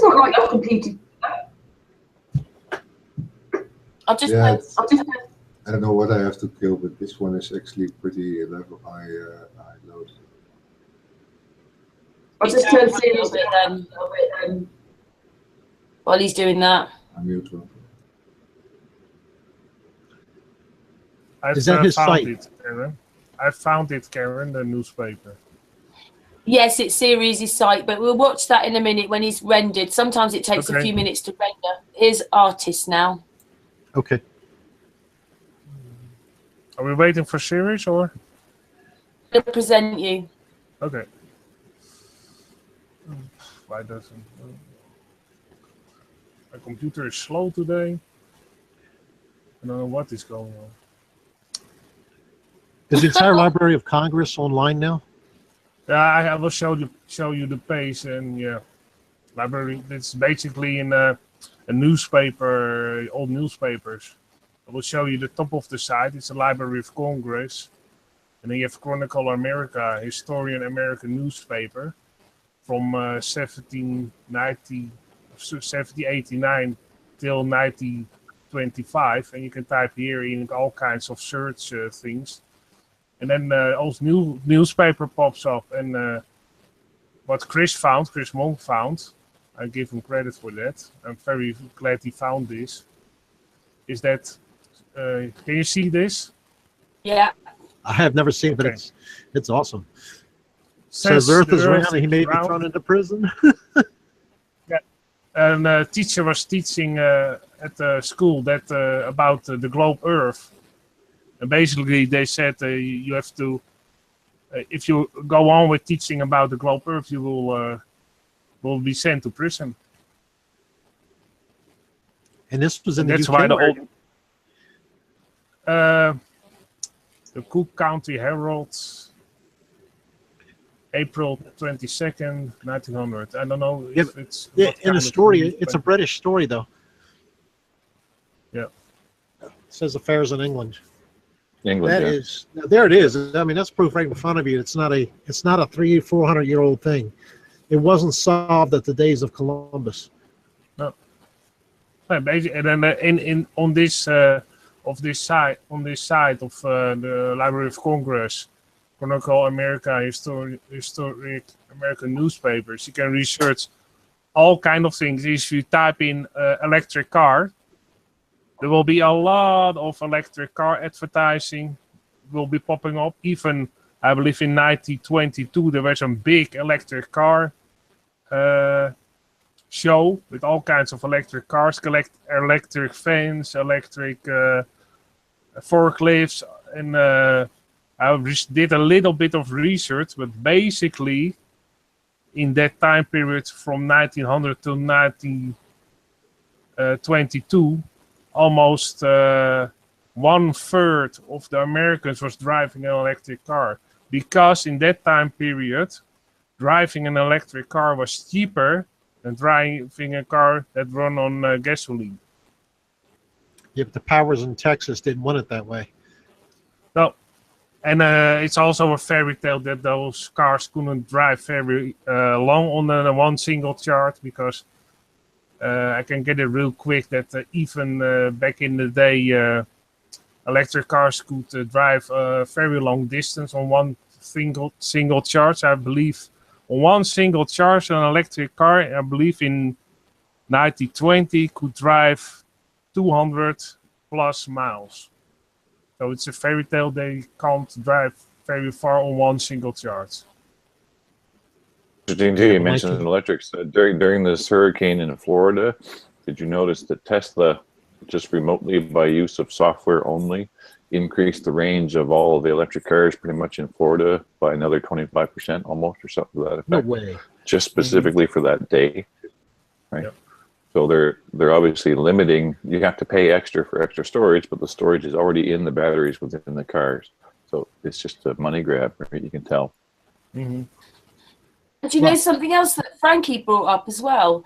Well, how come we have problems on a clear day getting signals to our phones, and yet they're standing there with all that hurricane happening, and they're transmitting all around the world? I mean, like, middle of a great big weather front going hundreds of miles around them. Yeah, and they're streaming live high definition television signals. Yeah, exactly. Yeah. Because it's all underground cables. I found a new article basically of that Baker Electric's 201.6 miles on one single charge. What year is this? I can zoom in and I can see. Not there, artist. I can't see it. 1910. 1910. Unreal. 201 miles on one single charge. And even back in the day, in that time period, they had also hybrid cars. I can show you. This is basically an electric car from that. They had advertising for the high society women that they could drive those cars. They had fans on electric, driving fans that worked perfectly. This is how they charged it. You can clearly see the charging device. And this is basically the advertising from the Washington Herald Sunday, August 19, I believe, 1917. And they advertise for buy a gasoline, don't buy a gasoline car because it's very expensive. And electricity is going down. So the answer is a Detroit electric car because it's very cheap to drive. And the speed This is at a time if Tesla would have won out, the electricity would have been free. Yeah, it would be free. Absolutely. But this also proves that electric cars in that time period were cheaper to drive. Yeah, I see that. 8 cents versus 23 cents. And it was cents. basically, if you bought a car, it was the same price as a gasoline-driven car. And they also here in 1922 I talked about. Yeah, it also disproves the storage capacity being the issue with electric cars is complete nonsense, right? Yeah, indeed, it's complete nonsense because I showed you an electric car even in 1910 would drive on one single charge 201 miles. Yeah, plus. it was made out of old wagon wheels and wrought iron parts, and those things were so heavy. mean, if you've ever found one in the woods, if you're out hunting and just look at the fenders on them, they're like 1/8 steel, right? Mm-hmm. You know, nowadays you could go. You have to take 10 times that because you also indeed have to take in account that those cars were very heavy. So if you build that same kind of batteries in a modern car, you could probably drive much further. And the average speed, I think the fastest car back then was 40 miles an hour. So I think that's fast. Yeah. And Can I just say that? Carry on, Chris. No, go ahead. Go ahead. No, you go ahead. Say what you were going to say. Oh, I was just going to say that, you know, speed is really, when it comes to electricity, speed is just whatever you set it to. There's no limit on speed as far as electricity goes, right? For spinning a motor, other than how fast will the bearings burn out. Right? Mm-hmm. Yeah, that's absolutely right. Okay. Can I just say that we've still got a couple of things to do with Mr. Thrive here, and Stan has joined us. Hello, Stan. Hi. Sorry I'm so late. Mr. Thrive, Stan's the person that's got the 360 cameras, which we'd like to do in a little bit when Ceres has done a bit more of his work. Oh, excellent. Hi, Stan. Hello, Stan. All right. I think that leads to a lot of memory, but it's now building up. What's happening, Ceres? I cleaned up a lot of memory, so I'm not working on the hard disk memory, and now it's building up again. Okay. So what does that mean then? You're not quite ready yet? As soon as the photos, it's ready to actually use. I can't do anything now. Okay, well then, so I get Stan. Oh, dearie me. Stan, do you want to explain a little bit about your cameras to Mr. Thrive and Survive then? Because I'm sure he'd be really interested.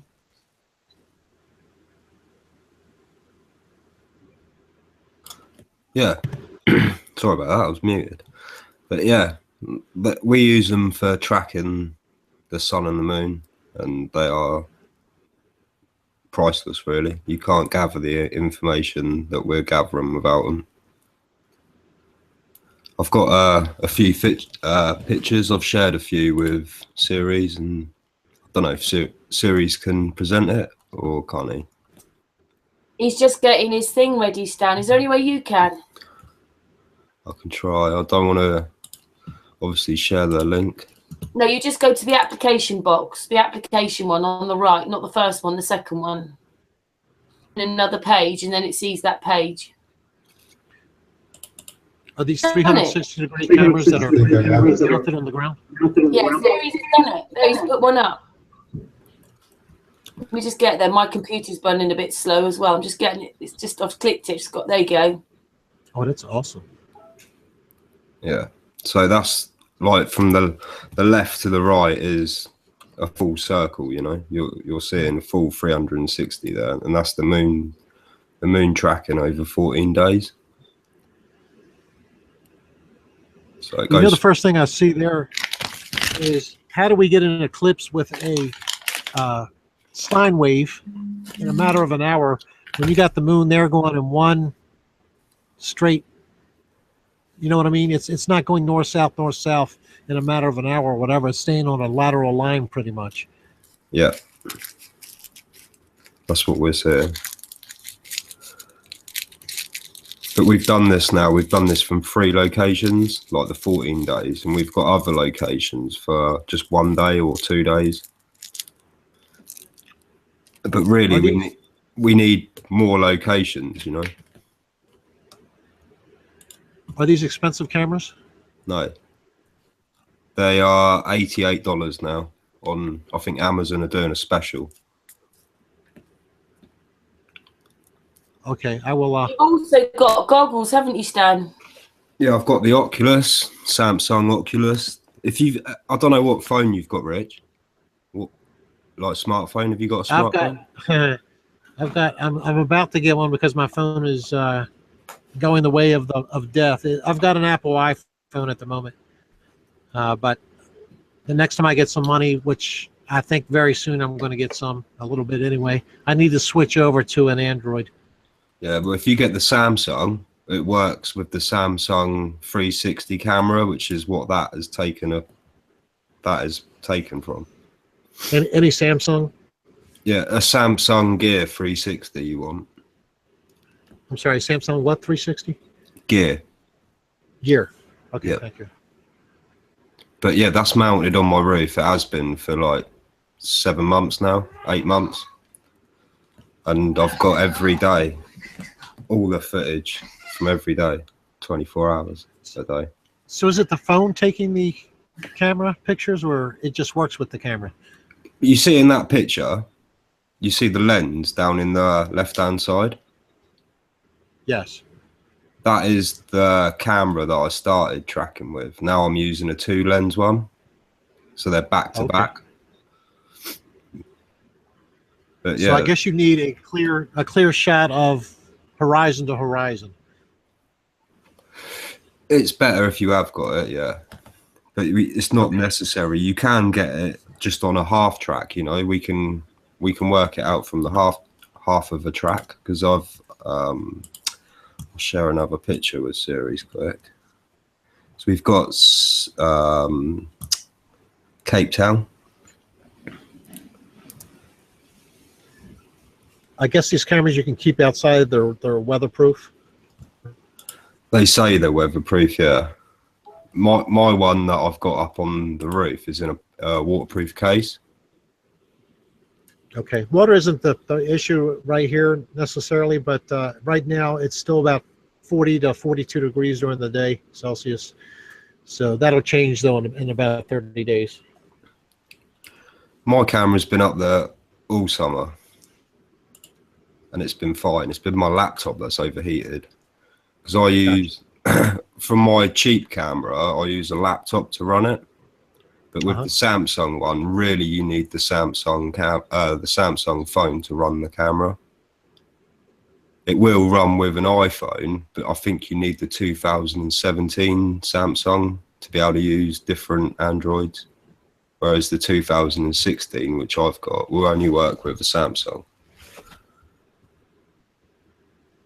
smartphone. But you can record just normally off it, but I'm not sure how then you process it, because I process it all from my phone. Okay. But you can get all different makes of these cameras. They're inexpensive and they're so easy to work, you know. And how are they powered? Do you want to explain a little bit about that you're showing, that are being shown then, Stan? Well, this one's South Africa, Cape Town. We've twisted the horizon here to show the scan lines level, you know, so we can work out roughly where it is on the latitude. So why are these more straight across? Because we've twisted. If you look at the horizon line, the horizon line's now twisted. Yeah, if you make the horizon straight, you're going to get the moon curved. Yeah, we've done it for the picture I've just shown you as well, but everything's a bit of a mess. I don't know where everything is. Here it is. I got you. Yeah, I got what you're saying. No, I've just posted it to Ceres, the same my picture, but with the twist. Right. And that's how we're working where we are, you know. That's how we're working it out.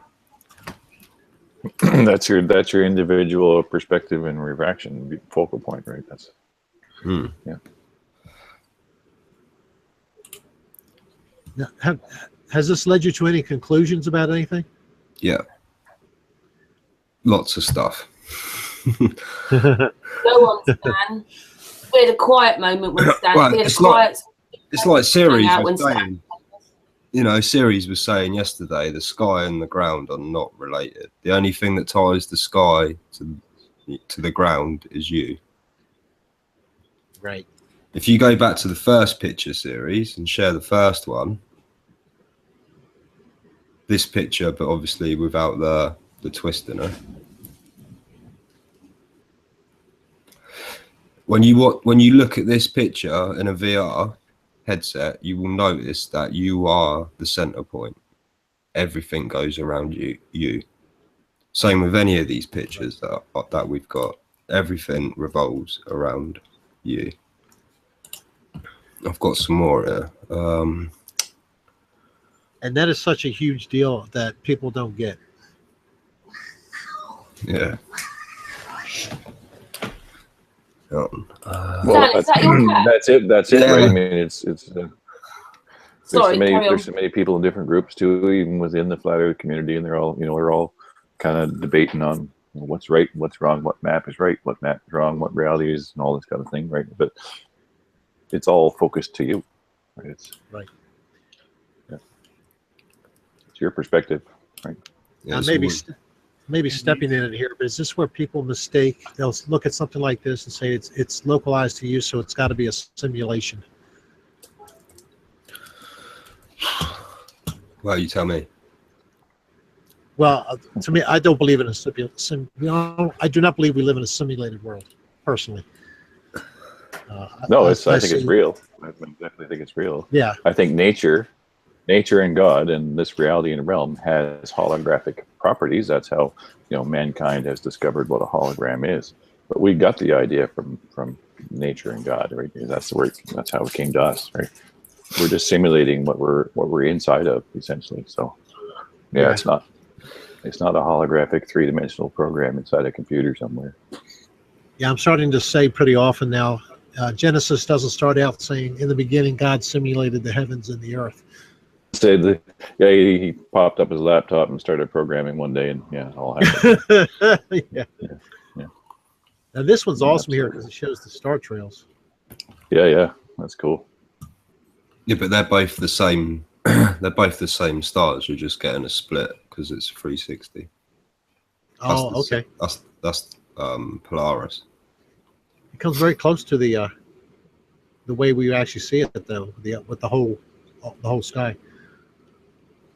I think Ceres is about. Stan, too. I put a link in the side chat there for you to have a look at, and I wanted to get your opinion on it for both myself and Mr. Thrive here. It's a 360 camera. I just wanted to get your thoughts on what that little white dot was that's tracking with the sun during the eclipse here. Sometime if you have a chance to look at it and just send me a Skype or email or whatever contact. I've added you on Hangouts, but you've got to accept my invitation. I'm not even sure how to do that. Where is Hangouts? It took me a while to figure it all out. No, I will watch that, Chris. I'll put it in my.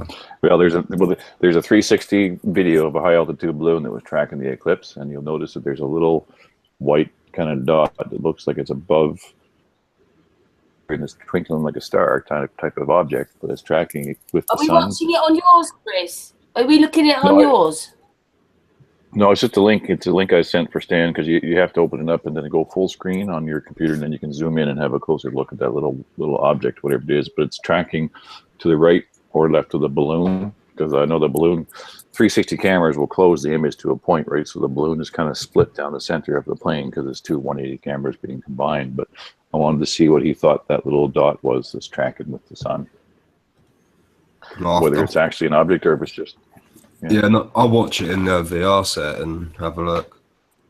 Yeah, just let me know if you think it's a real object or if it's just a refraction on the lens or if it's a reflection or if it's actually something that's outside of another layer that's non-illuminated. So it's not the sun. I mean, it's not a bright thing. It's just a little gray type of speck that's above where the eclipse is appearing in the sky. So if you let me know what you think that is.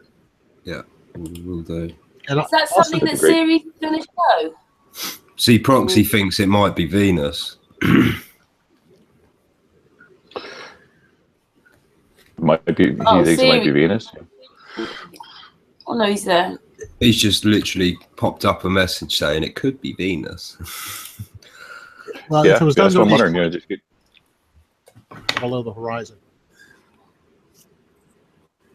Is that right? I don't know if because it was around midday. Right. Yeah. So you guys are into the stars and stellarium. So I mean, if you think it's Venus, if you can check its location, just let me know what you think it is, right? Yeah. So I'm just trying to get some confirmation because I'm not 100% sure what it is. But from my memory, Venus was round by the sun and the moon for that day. So after, I will go back and check that. In some of the photographs I've been looking at too, I've seen what looks like that object in photos, but it's actually, in the photographs, it appears to be actually within the coronal type of backdrop of the eclipse itself. So that would kind of lead me to believe that it's below where the sun is being refracted, so it's actually closer, whatever is doing it. So I'm just trying to figure out what exactly it is and where it is. Yeah, I spent. Is that for everybody to look at, like, in their own time, or was Ceres gonna show it? Oh, either way, I mean, I can share the screen. I can share the screen real quick and just give everybody a rough idea. Ceres is quite ready. I just think he's getting things ready still. Okay. All right. All right. Well, if you present me there, it's on my share there. I'll just go full screen. Yeah. Running a little bit slow everywhere. Everyone's got these weird lagging problems with their computers right now. So this is one of these interact. I didn't want to interrupt Stan because I just wanted to grab his attention. So I wouldn't forget to ask him. He's a 360 man, right? So this is a high. Ones I committed that it was connected because we had talked about it before. It appears to me that it's like an actual rotation connected to the sun, is the way it looks to me. And in some portions, not this video, it was another video I was looking at, it looked like there was an actual beam of light, very faint, that connects the white dot to the sun. Right. So if I zoom out here a bit, you'll see that what it is it's a 360 camera. Right. There's your Horizon 360 camera setup. There's the balloon on the top. And you can see where the two cameras combine both sides of the image, right? So that's typical. And normally I would expect, if I was going to see any dot images, you'd see one, basically on the other side of the horizon over here, and one on the other side over here, if there was something to be duplicated. But this here is where the eclipse is actually occurring. That's the eclipse at totality, this image here. But then on this angle from there up to there, if you can see my hand, there's a little white gray dot. Yeah, I got it. Yeah, and then when I play it, it's tracking with the eclipse, and it's twinkling like a star. If I zoom in on that, you can see it's twinkling as if it's skipping across like a water surface or something. It's jumping around, right? Yeah, and it appears to move 1-to-1 with the sun. Yeah, it's tracking exactly with it, and whatever that on in the background. Some dirt on the lens, but it's tracking with the eclipse, and but it's a different angle, right? You can see that the eclipse is appearing in the lens here, and this, whatever that is it's tracking with it, but at a lesser degree. So it's certainly tracking with it, but whatever you guys think that might be. And then you see weird stuff like that going on. Yeah, it's bloody interesting. Check that out. Watch with the eclipse. Yeah, the eclipse comes over here. I'm not seeing any dirt on the lens ahead of this, but then watch when it comes. Look at this cloud form. Yes, it's yes, and that is above any clouds that should form on the Earth. Yeah. At 75,000 feet, you have absolutely no clouds. Oh yeah, it looks like a horse and then a cat and a dog, and then into this rose formation and all these spikes coming out of it and all these crystals. It's like, what was that? Yep. And then it sort of looks like it flows away. Yeah. But this is tracking with that, and then this cloud forms. And it isn't that. So it's definitely electromagnetic. Yeah. Absolutely. It's both videos. Two different videos, two different people. Exact same phenomena on both. Oh, is it really? You found another video with that cloud thing happening? Yes. Okay, if you could send me that link, I'd love to see that too. Because if we can get correlation, then it's not an anomaly. I think I was looking at a different one. I'll make sure. That could well be Venus. You would. Strange, it's their tracking sun then. Yeah, but it will. It will stay a constant from the sun. That comes out of the eclipse. Yeah. I just want to see when the eclipse disappears. What happens to It's that interesting. If that is Venus, it's interesting how you can tell the depth that it's farther away. But that's what it looks like anyway. What, to the sun, you mean? That the small dot. I mean, when you look at this, to me, it doesn't look very good through here. If people look at this in person, it's a lot better. You definitely get a sense that there's depth. See, my camera will pick up Venus. You can see Venus with a 360 camera. I've tracked it. When it's behind the sun, it's easier to track though than when it's in front.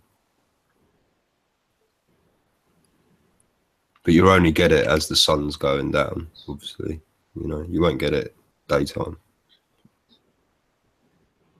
And it's interesting that it does have a bit of a black circle around it, so it's definitely active, interfering with light and having an effect on the light in the lens, jumping around.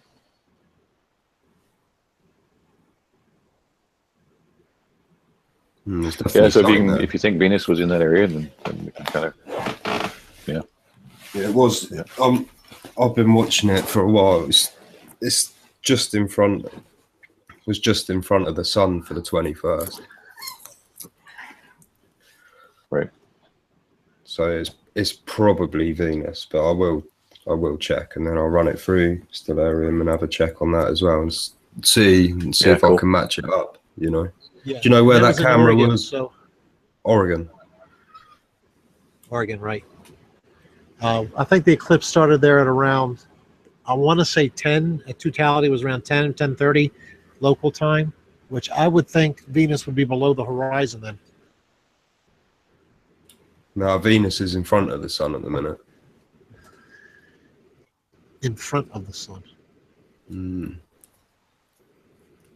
Oh, I get what you're saying, like it would be in transit. Yeah, it's literally just as you're looking, it's just to the right of the sun if you're in the north.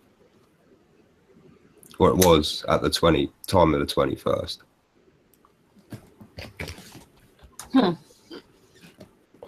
You can see it on my time lapses lately. It's been coming up.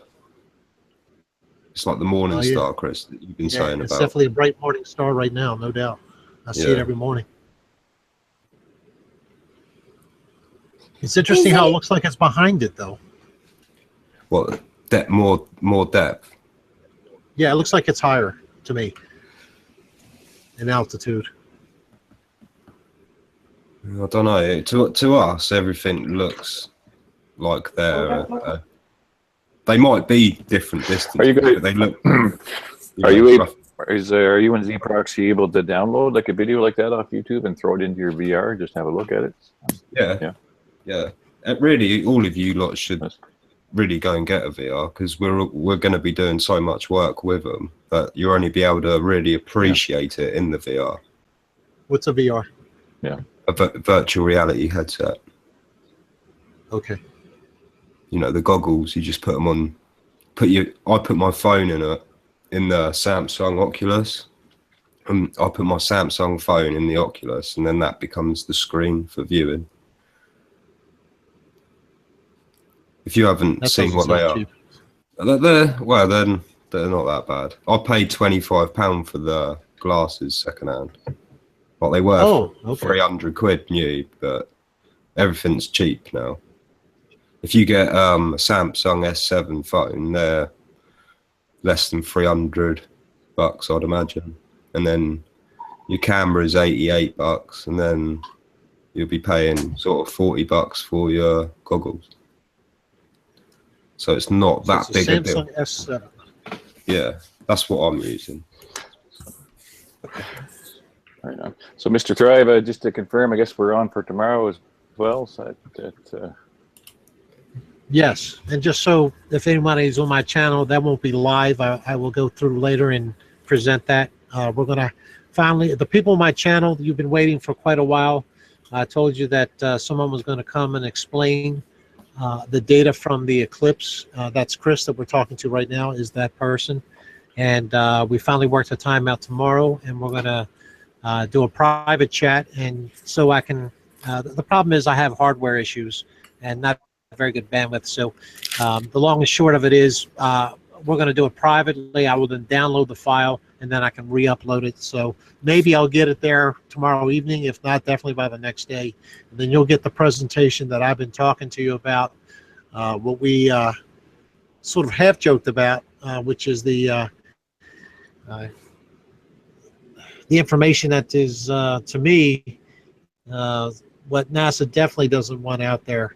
And just leave it at that. It's just information that they hoped, I think they hoped we would never discover, because to me, it's a slam dunk that it's a magnetic effect, not the sun, not the sun and moon interacting like NASA says they interact at least.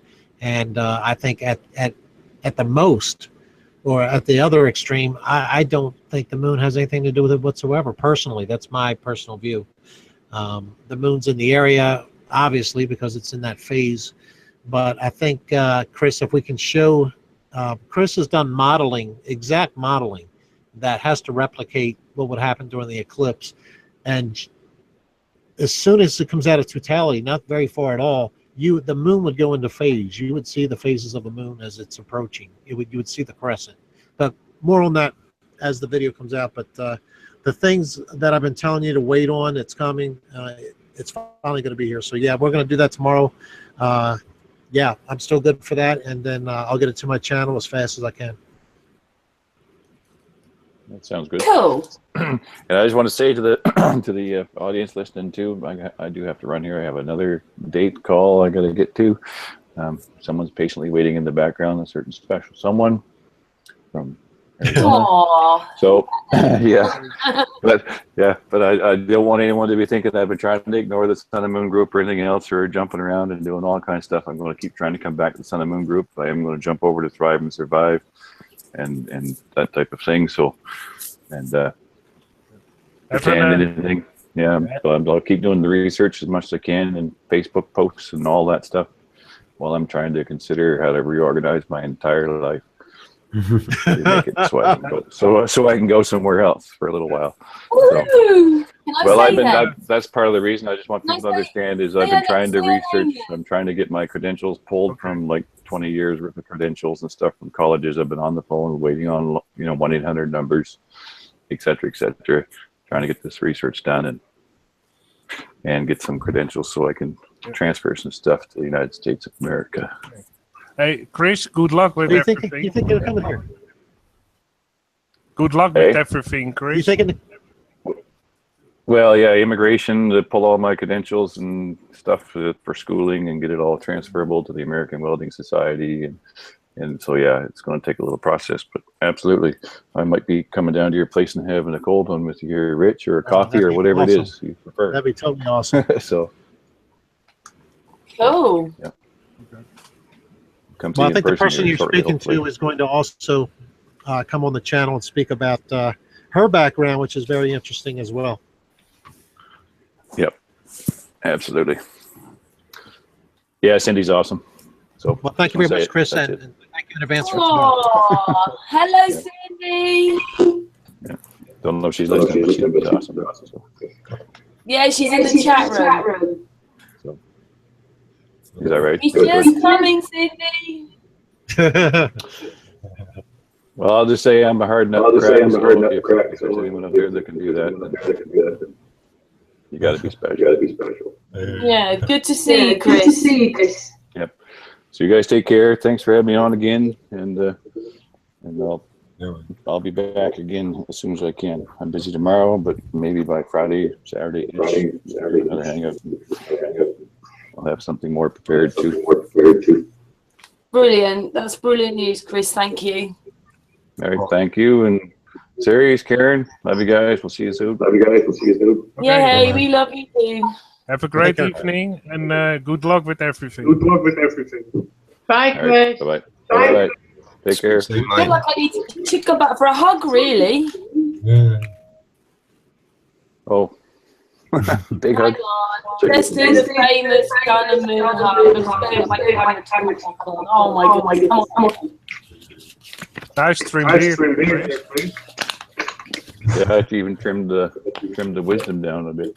Yeah, who's this chap? I don't even know who he is. Yeah. We'll see you later, guys. Group hug. Later. I can't unmute myself. Oh, that's it. I'm unmuted. My camera's not there. I'm hugging. Big hugs for Chris. Is there? On there. All right. See you later. Later, dude. FPV's come back. Ceres, please show Thrive and Survive your work. Before Ceres goes on, I'm also leaving. I have to get up very early in the morning. All right. About 5 hours from now. Okay. Okay. Thank you very much, then, artists, as well. Yeah. Thanks for having me, and see you the next hangout. Thanks, Cool. Artis. Thank you. Bye-bye. Bye-bye. Please show me Thrive and Survive what you had up. Yay. Hey. Right. Explain this to Mr. Thrive and Survive. Present you. Everything is going so slow.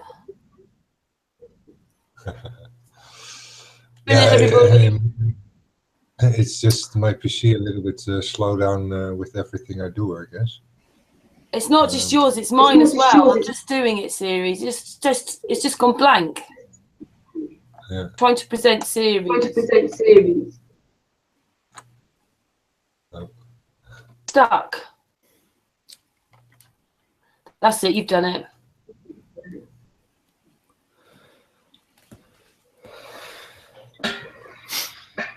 Golly, come on.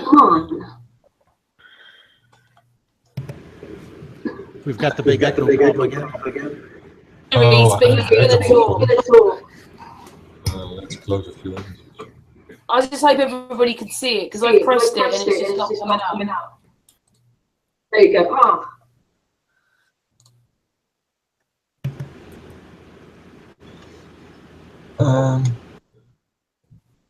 All your series.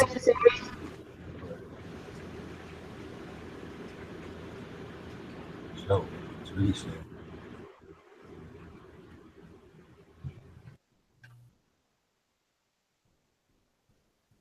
All right.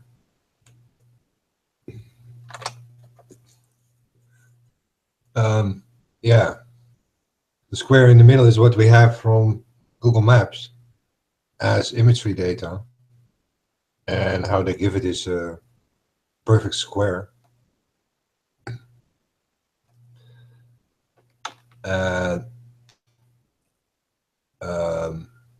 through the research of the missing images, insofar you have in every deeper level of more detailed images, I actually ended up with scanning the elevation data, and that made it actually possible to make it a 3D model. And through this research, I came across how they actually store their data, in that particular perfect square, they only have imagery up to the latitude 85 and minus 85. And that's where the edge of the square ends with the imagery of the data of the imagery data. And the elevation data is has to be requested through GPS coordinates. But the image data itself is stored in X and Y coordinates on each zoom level. And each zoom level is based on the power of 2 to the zoom level, and how wide the availability for the images is, and then how high. It's just a perfect square. As zoom level 0 at XY 0.0, you have just one image of the whole square.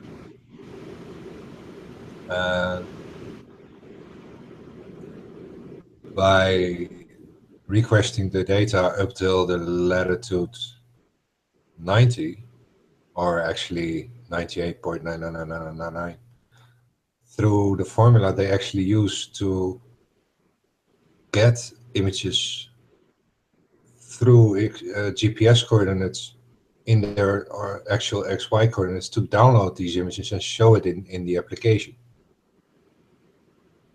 And this system I actually kind of took out of there to store these images in a way that I can figure out which images are there and get just a single pixel out of a complete image, or a red pixel for not available. And out of the unavailable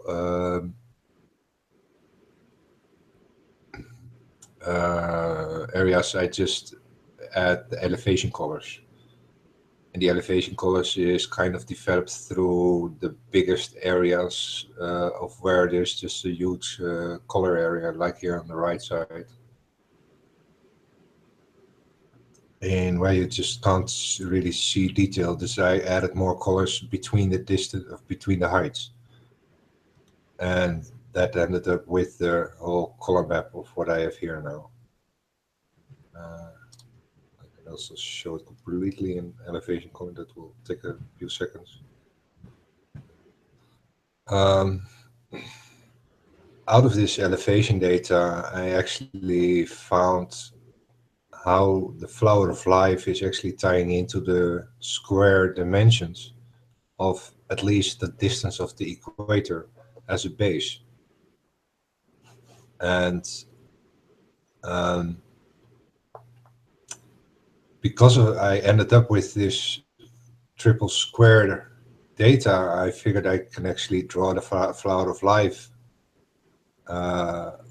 within the three squares, ending up with the tree of life. And what I figured, the 4 points within the square are the 4 pillars, kind of this area and around Iceland, and then here, and the mountain in Antarctica. Ceres, can I interrupt you for just one moment? I just want to make sure I'm understanding. The red data you said is missing, the color is missing. Is that in the center map?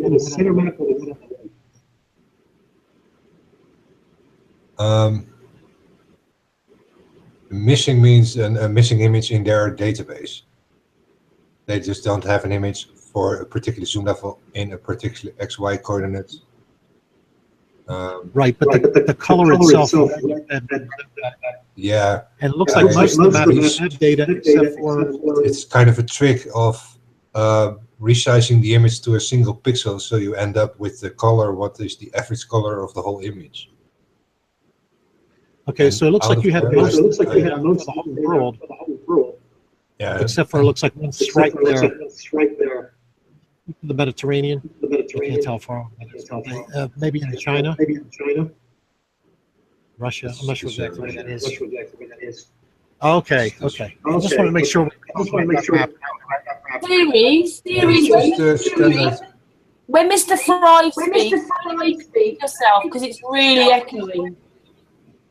Oh, So, switch a lot there. Sorry.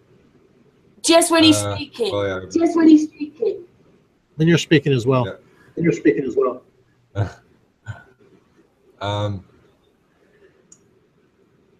I will speak. Go ahead. I just wanted to clarify that. Right, you asked. Yeah, sorry.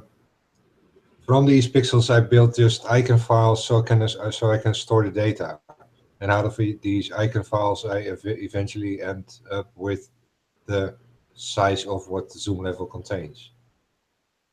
And that's just in a straight XY two-dimensional grid. Okay. And they use a particular wave function to translate between the images and the GPS coordinates. And that particular formula I took out of their own application to actually find out how I had to translate the GPS to the XY coordinates and back to the GPS again. And through that, I figured I could actually take the XY grid of the images as a base to actually build up the rest of the missing images with the elevation data, what was also available in Google Maps. And out of there, I created this as all the data they have in this case, level 9, zoom level 9. Zoom level 10 is 4 times as big as this. So it contains also 4 times as more data to actually store. And it grows exponentially.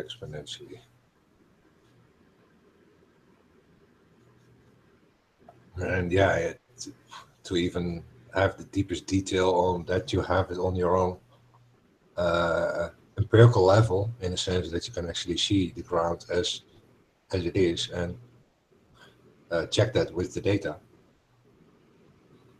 And but that is a particular level that you need for several terabytes of data stored to actually see the detail from the whole world, at least. And yeah, it's just basically impossible to see it. So this is why they have these zoom levels, right, as well, to just zoom into a particular part of it, and that's a part what I need to build actually to get into the detail of it. So far, I figured when you actually put these images in the level 20 detail, or 18 is in the most areas available, and still good visible for your own house. When you take these images and you actually translate that back into the GPS coordinates, so that you get a two-dimensional double square of 360 by 180 degrees. What you then put on the ball as a ball projection, in where you adjust the longitude. And it counts for the circle the same. And that is in 2 steps, actually destroying what this data is from the photograph. And the more you get, the higher your latitude value is, the more you will see that the photographic data is actually twisted on a ball projection or the circle projection, and as well on the straight GPS two-dimensional map. But this square is actually, for as far as I can see, my own location, empirically my own proof of that photograph is true. And I figured when you actually glue this all together, you end up with this particular triple square data set.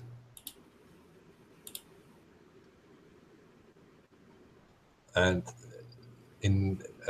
through the book, The World's Beyond the Poles, I figured, yeah, I would actually end up with something what goes north and south.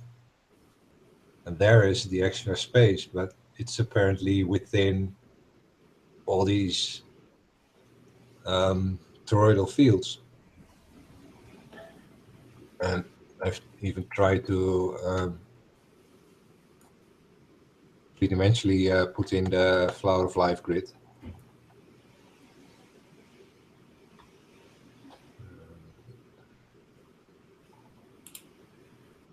Well, to add to your empirical evidence, and I know a lot of people got upset when I went to a square model, or leaning towards a square model on my channel.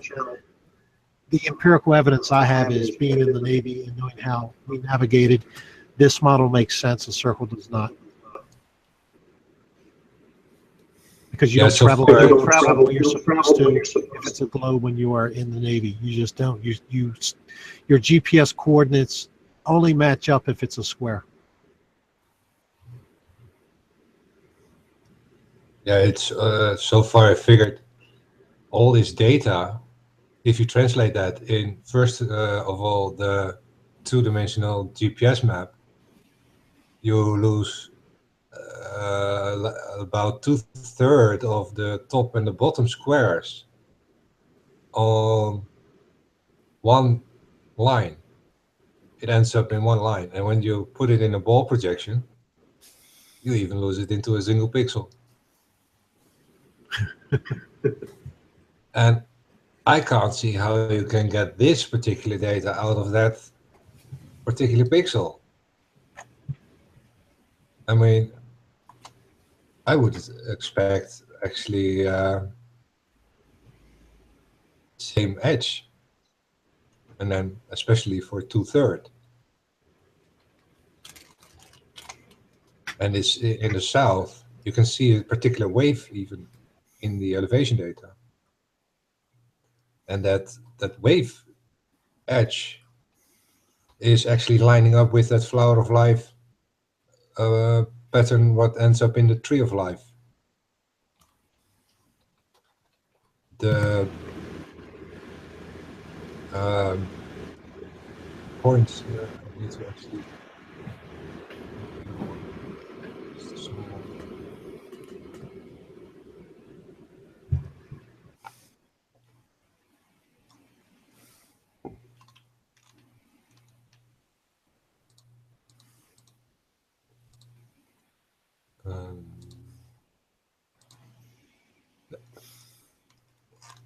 exactly here at the bottom, you see the blue circles, and the center of that is actually etching that whole wave pattern at the bottom. And that is only when I actually line it up with this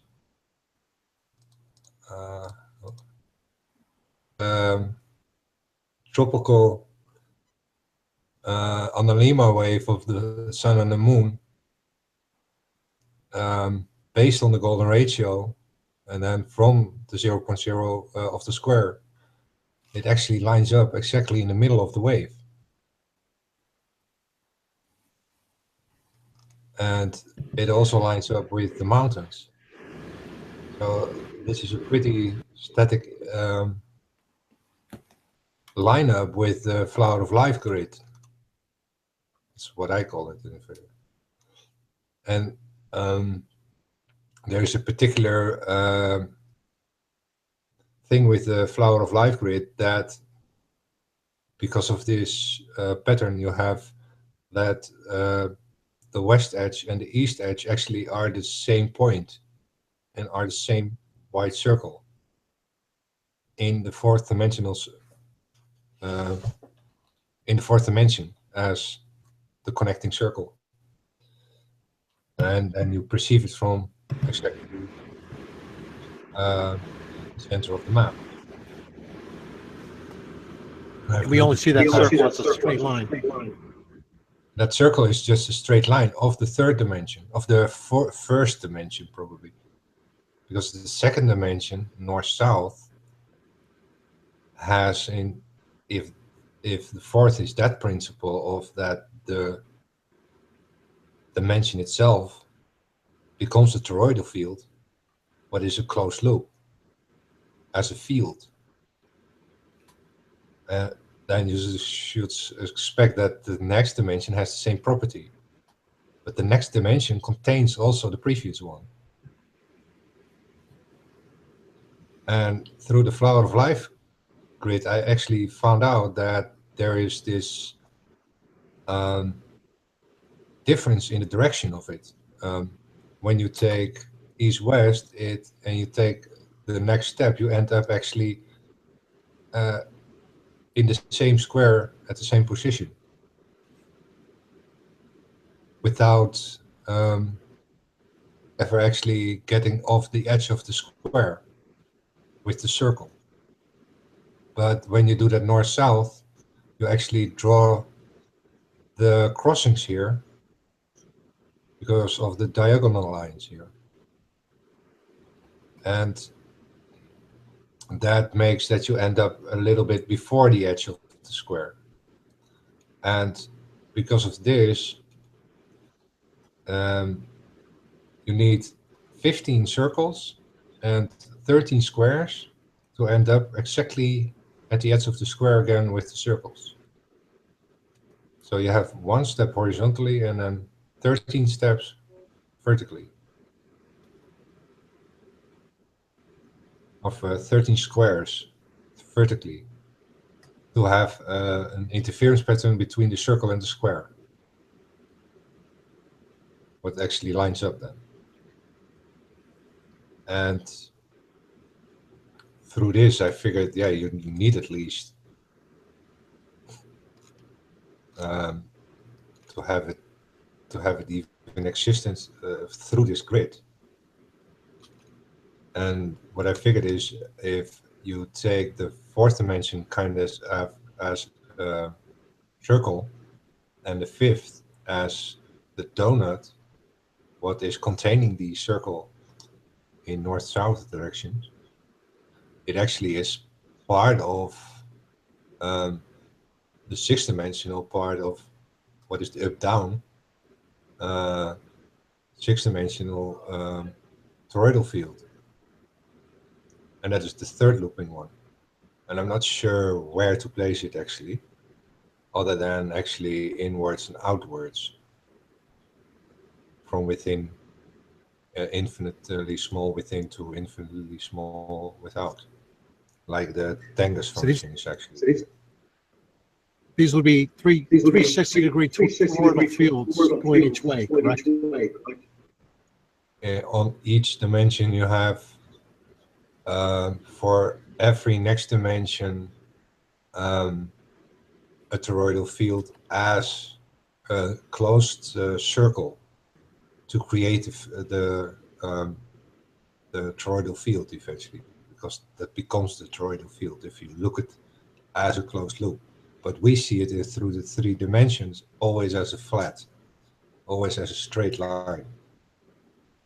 So this would explain how you can get to, you can get to the edge and then be at the other edge. Yeah, there's in a sense there is never an edge, because you are always in the center of the square. Gotcha. The edge you always take with you in that sense, so you will never reach an edge in that sense. It's just no edge at all. It's just an infinity with a finite length, and that is the equator. Well, you take them out, I can sell the ball very easy, I guess. Because conceptually, well, it certainly explains how you can travel and be west and then, or how, let's forget travel, how the sun could appear in the east after it set in the west. Anything else to say? Because I've just turned Ceres down a bit. Sorry, Ceres. But if you anything else to say, Mr. MrThriveAndSurvive, before I turn Ceres back up? Stuff off now. Stan, what did you want to say? Stan and MrThriveAndSurvive. It's like Chris, Ceres says, you're always the center. So like when I put the 360 on the top of the car and went for a drive on a full moon, the moon just is there. It's in your, it's just there. You know, it follows you. It's your window into this realm. This is, everyone has their own window. That's how the sky works over a flat plane. The sky's basically. You are always at the sun. It apparently does move along your movement along the plane, as in astrological sense, that wheel of the astrology will turn when you move your longitude. Yeah. That's the only movement then, and then its own movement, what it does on its own. So it's kind of relative. Awesome. Yeah, that's true. So that's true relativity. Yeah. So you have the bubble around you. What has this fixed system? Why we can read it for signs and seasons, etc. And yeah, in astrological sense, I would also say, as our bodies are electrical in a sense that we are even feeling emotions electrical, that we are indeed influenced by these energies. because that is a complete electromagnetic effect from above, energizing the world.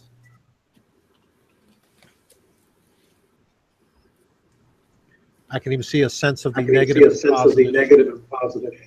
With the, like you said, mountains in one circle, and then the other, it's a depression. So I've just turned Ceres down a little bit. Carry on with whatever you're going to say, Mr. Thrive. The only other thing I'd like to say here is, I mean, it's awesome stuff. I'm trying to figure out how this can be presented to somebody so they can get it. The only way you can really do it is in a VR headset. Is what? In a VR headset. Okay. Because then you can. This is what we're hoping to achieve: is a map like Ceres' map, with the stars moving as you move around the map. But you can only achieve that in a VR headset, because that is your window into that realm. Can you record what's happening in a? Yeah, Wow, you can record a VR experience. Gotcha. Okay, that would be the way to do it. I have some on my channel if you want to take a look. And Zpoxy, he's got loads. Okay, I'll have to get your channel.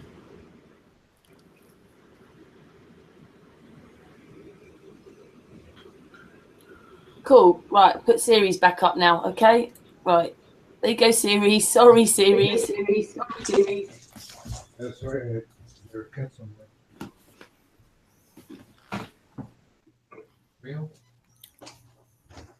Where's he gone?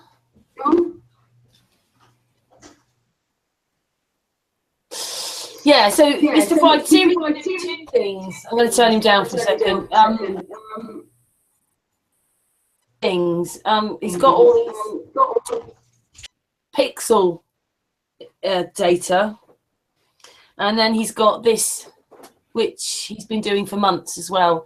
And I thought about it the other day. We actually, in January, Ceres had drawings. So all this has happened since he was still on drawings in January, and he's put all this in himself. But it's an amazing accomplishment since January, that's for sure. Yeah, it would have been nice if you'd seen the 3D stuff as well, because he can show you that moving around. But he's on this at the moment. He's on something else. Right. Right, Ceres? It explains so much. Yeah, he hasn't finished. There's loads more on top of that. But again, you know, it's quite deep. I don't know if he's going to show you it all today. You might have to come back and see the rest. Yeah, it's amazing that Google allows us data to be shared or be downloaded, because it's a gateway into it, isn't it?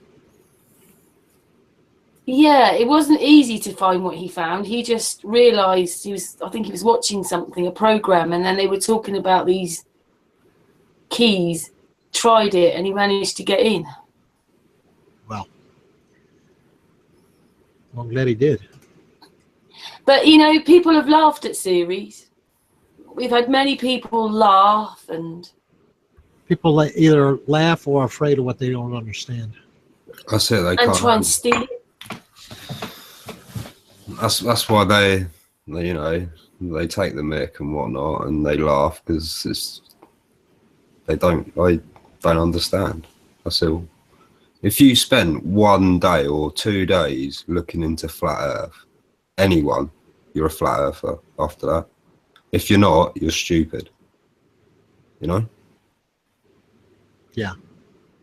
It was literally, for me, 6 hours and I was a flat earther. And I was going to say to you as well, Rich, I watched all your videos when I first started. Like, you put in so much effort. I've got to thank you for that. I like the way you did it all as well. I liked your voice and everything. It was real, you know. No, I appreciate that. Thank you. Yeah, it was good. But yeah, like I say, you spend 1 day, you're a flat earther as far as I can see. Yeah, if you want to be honest with yourself and let your pride out of the way and just take where the logic takes you, the to me, it's somebody recently wanted to show their model and they said prove it wrong, and they really put it in the forefront for me. That's not it. You have to prove it correct. Proving it wrong is the wrong way to go about it. And I could not prove that the Earth moved, and I couldn't prove that there was any curve. And so, once you can come to that conclusion and don't care what your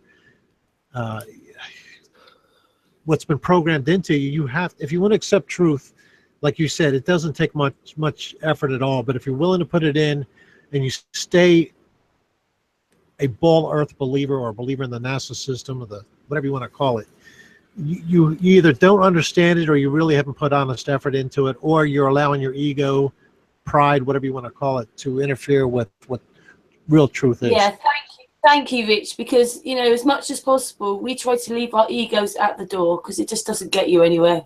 It just creates so many problems. I think when you look into this, though, you've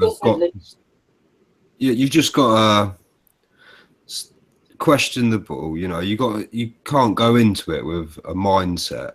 You've got to just flow with it. You know, let it go natural. If it's natural, it's the truth, isn't it? It's when you have to force things and manipulate them to work. It's not natural. It doesn't work. Yeah, absolutely. And all I had to do was see one bubble from space. And if they lied to me once, they'll lie to me over and over. Well, there wasn't even enough fuel on that to make it to the moon, let alone come there and back. You know, or even the computer technology, the cheapest $1 calculator you can buy at a dollar store has more computing capability than what they had in Apollo 11. Well, yeah, they all say it was Stanley Kubrick, whatever his name is. Kubrick, that's right. Stanley Kubrick. Yeah, Kubrick. He was the one. He done a Space Odyssey, didn't he? As well. Yeah, and that was the speculation is that's how he got the funding to do that. If he would agree to fake the moon landings. Yeah, and he done because that was his thing. They found out what his soft spot was. That was his goal in life, to do that movie. Also, he left little clues throughout The Shining, didn't he? Yes, he did. Quite a few clues. That it was him. But you would leave clues, wouldn't you, if you'd done something like that? You know, you trick the world. You know, it's quite an achievement, really. Yeah, if you have any conscience at all, you're going to leave something behind. Hopefully, somebody will discern it one day. I also feel so happy to be in Sun and Moon and have such amazing people around me researching.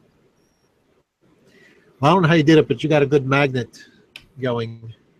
Because we some want really good people.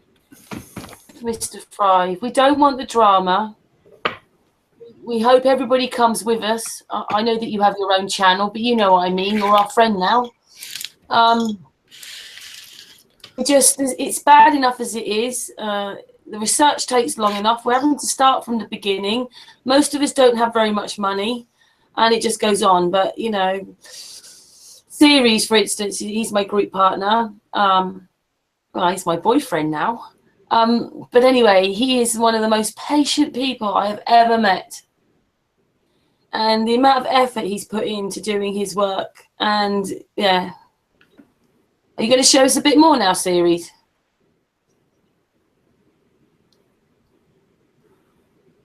He's still muted. Ceres? I think he's muted. Mute. Yeah, you're back. There he is. Yay. Yeah, some cat was crying. I don't know. I just had to check it out. Not sure. Yeah, show this to Mr. Fry. Yeah. The flower of life and the toroidal field are completely tied into each other, that it is all just sacred geometry. And it ties into the platonic layers of earth, water, air, fire, and ether. And yeah, there's so much about that in a sense. And apparently the whole movement of the Thunderbolts project with their electric universe research is actually completely banned out of the scientific part, that they're even not getting a wiki page about it. It's completely controlled, etc., avoided in that sense, ignored, etc. And then I don't know how much you know about Ken Wheeler and what he actually is presenting through his interpretation of it all. And what you understand about it in that sense, that he actually brings it pretty simple together in what the principles are of where we actually work with in this world. And practically actually breaks open the world of free energy in that sense. That it becomes a question of finding out where the circuit is and the potentials are, and just a question of actually just tapping into the potentials. It's all there. It's the whole world is one big battery in that sense, and we can use it as with all the energy what there is. But yeah, apparently we seem to only figure out we can do everything with only destroying anything, instead of actually tapping into the life of the world. We're actually tapping into the death of it or something. Most lowest form we can imagine, I guess. Did you say his name was Wheeler? Ken Wheeler. Yeah, he has a particular YouTube channel name. He's on our featured channels, just like you are. Theodore.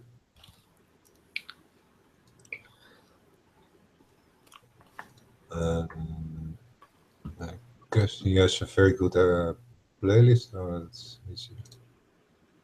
a little bit.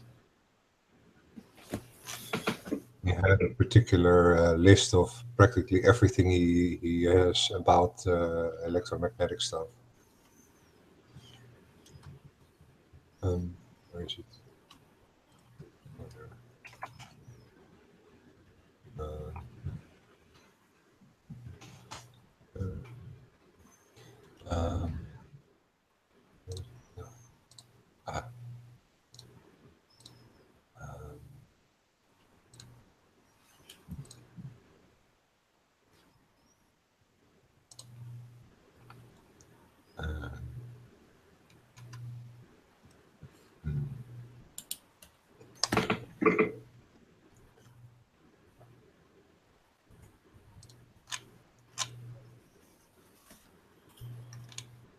Yes, particular no videos.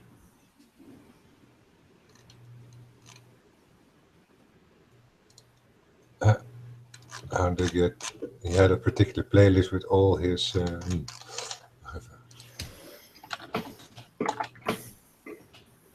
What are you doing, Ceres? I think he's looking for the playlist that has his electric universe stuff. Right. I'm there. I don't see it. Actually.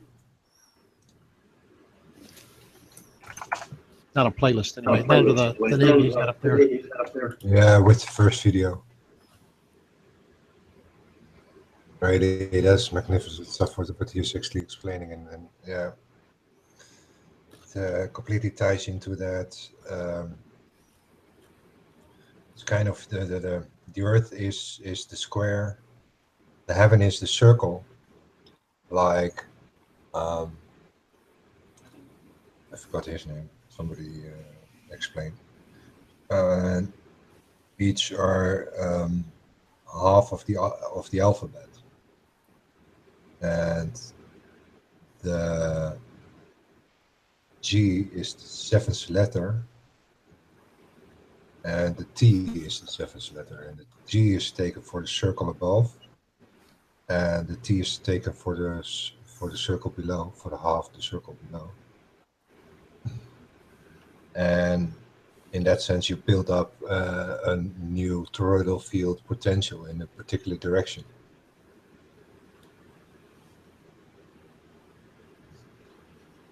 And then he describes that there actually are only 4 particular forces within the dynamics between magnetism and gravity. Magnetism as the shadow of force and motion, and gravity as the shadow of inertia and acceleration. And one state is incoherent and the other state is coherent. The magnet is the coherent and the mass is the incoherent. It has no particular magnetic direction. That's it. I've got him now.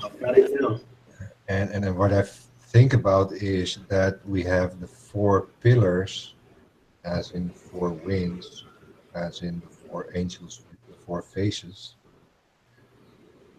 as in force, motion, inertia, and acceleration, as the base forces within anything.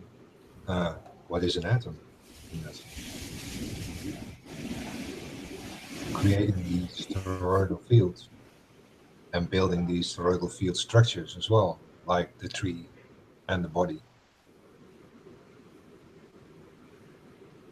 Well, I know from the work I've seen by Chris that toroidal fields seem to be the answer to everything.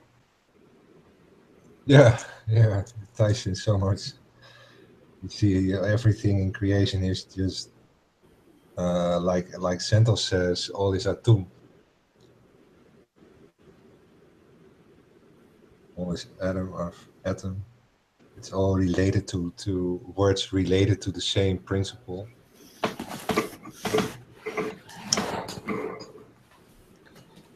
Ceres, can you show me your simulation? Which simulation particularly? The one that you were on before you were on before. Sorry? Before Ken. Oh, no. This one. No, that one. No. Show him the simulation. What simulation? Simulation, haven't you? Oh, a rendering of my own, you mean? Yeah. Yeah, I've tried something in Blender.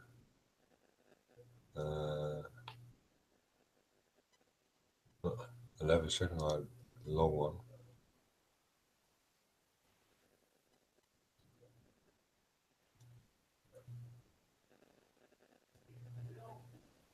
I can a little bit travel over the world.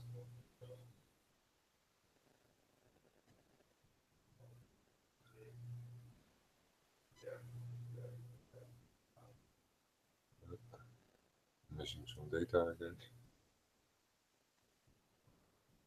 And then you start over again. I was kind of trying out the electric strike. Probably be found of what had happened in the past as a kind of after effect of the flood. In this region everything kind of started as the mega arc strikes traveling over the whole world, but is also described through the video of an alien world of the Thunderbolt project. In that there are all kinds of cave engravings and paintings about particular arc strikes who we only just figured out through the plasma technology we came across lately. And we started to actually make the connection between the drawings and what actually happened in that time. That there has to be probably a huge civilization, but is completely destroyed through all these arc strike stuff. And we have several hangouts in the Sun and Moon group about this particular subject. Somewhere in Africa, for example,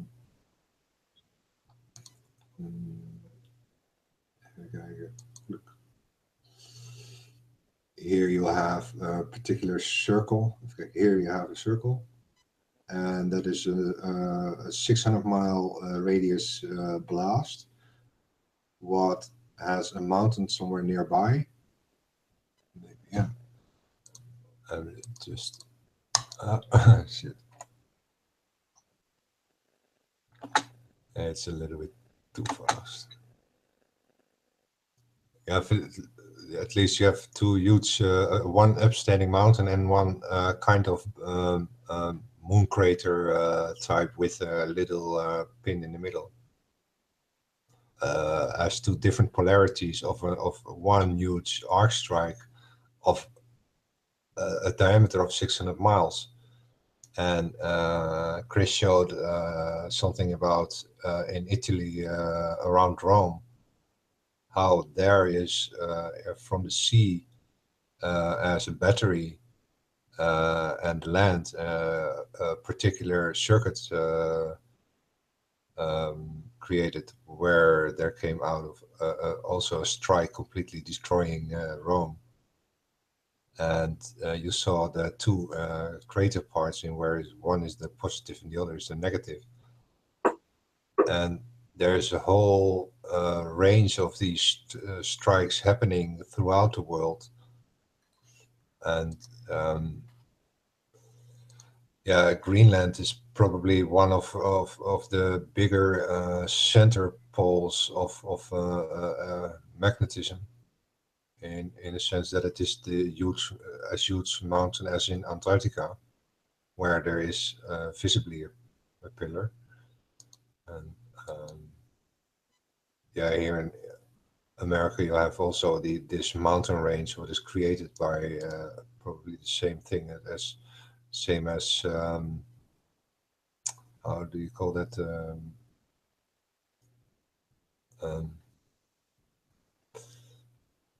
What is that American region with that huge river system?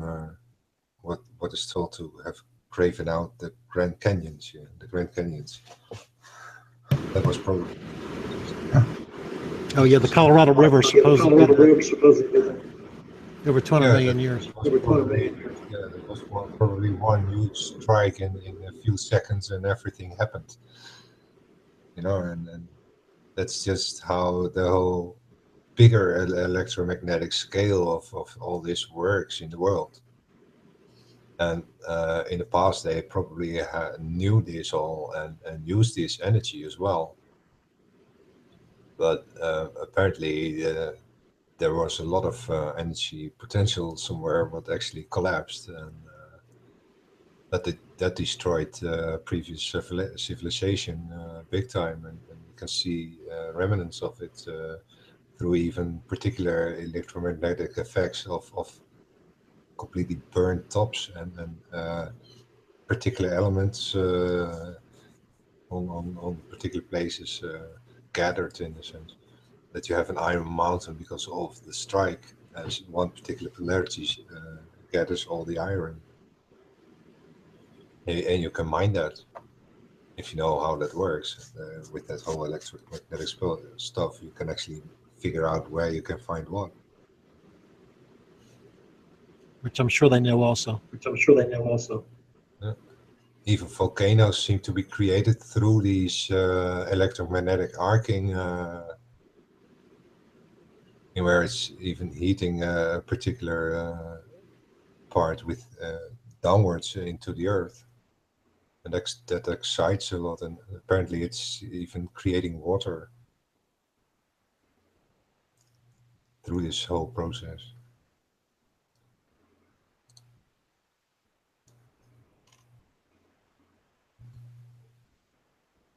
I've even seen where Chris shows us on the moon as well.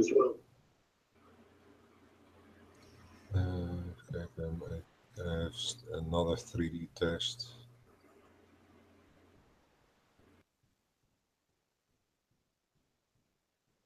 From the beginning.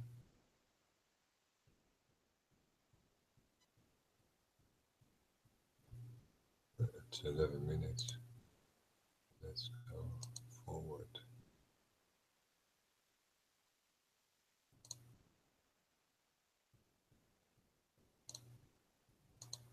Yeah, the begin colors, and then I discovered, hey, there's a lot more to see in the sea. Let's create more colors.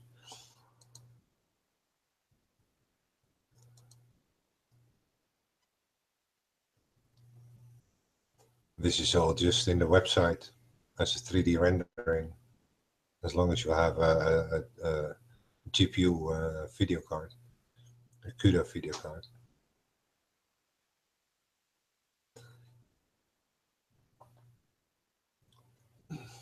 And it is particularly hard to get so much data actually visible and still have memory left to work with.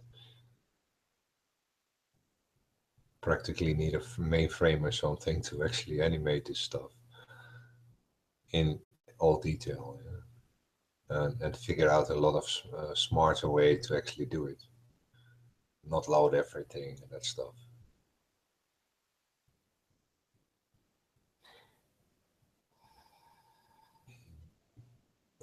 And I couldn't figure out how to create the meshes actually, so I actually created for each pixel a square. That's why you see it as squares as well for each zoom level. And each zoom level is a quarter of that particular square. Of next zoom level is a quarter of the next pixel, of the previous pixel, I mean. And you see partially the sea still photographic colors. It's probably level 12.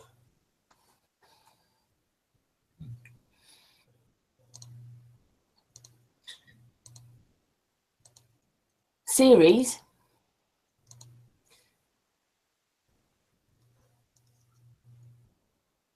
It's kind of what I do here, the same now, but it's a little bit heavy sometimes. Oh.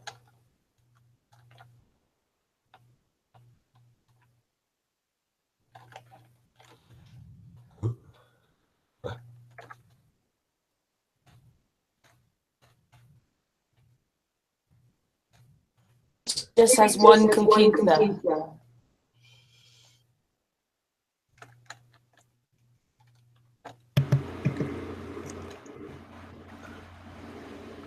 It's a lot stronger than mine. Thrive.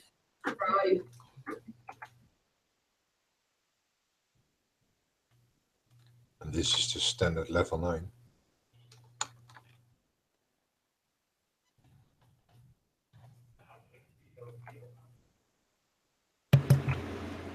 It's hard to believe you got each pixel data on there.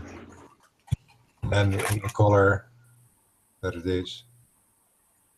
Yeah, just getting this stuff visible in a way that it is. And what I do here is actually amplify the elevation 333 times. As to see actually what the elevation is on this scale, because the square itself is 25,000 miles, or 24,901 miles.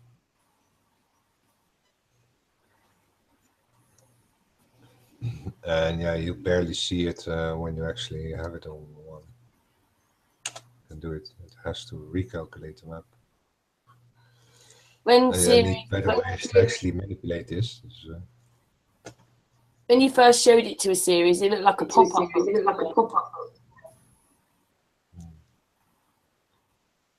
So 13 levels. Antarctica was really high, and then the sea above Russia, and that's lower, isn't it? So we were higher than that water, and then Antarctica was higher than us. It's just a pop-up book. To the Cook County Herald newspaper. Is dat die... Do you think in a minute we might be driving off for today's series? Because it's a bit mind-blowing when you've never seen it. Yeah, probably. He can come back and you can show it. It's kind of confronting to realize you are actually the center of it all. And utterly responsible for your own freedom. Okay. It's actually the only connection to the Most High in that sense, that you can only connect to your Most High self. Not to the lies of your ego in that sense. Because it knows, it sees like you see. So close that it looks through your eyes. In a sense of look at your emotions. And now look at your thoughts. And now look at who is looking. Yeah, it's how the Creator can learn from us. Yeah, it's how the Creator can learn from us. Yeah, it's the relation with Him He wants back in that sense. He created us to be with us. Because He was alone. In that sense. Absolutely. You know, why else exist?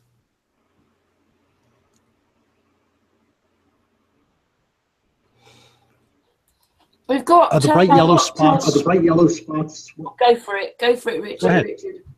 No, you go for it. I just have one question. Are the bright yellow spots where the toroidal fields come together? These are the crossing points of the bubbles actually drawn as where they come together, the poles in that sense. I just draw the flower of life not as a circle, but as a complete bubble, like you have the square and the cube. Right. And then I wanted to see how it actually three-dimensionally build up, and probably something can be on top of it. I'm not sure yet how it all actually builds up. The actual data has to point that out. And I'm working on a magnetical three-dimensional map. And there is up till 1,000 kilometers or something.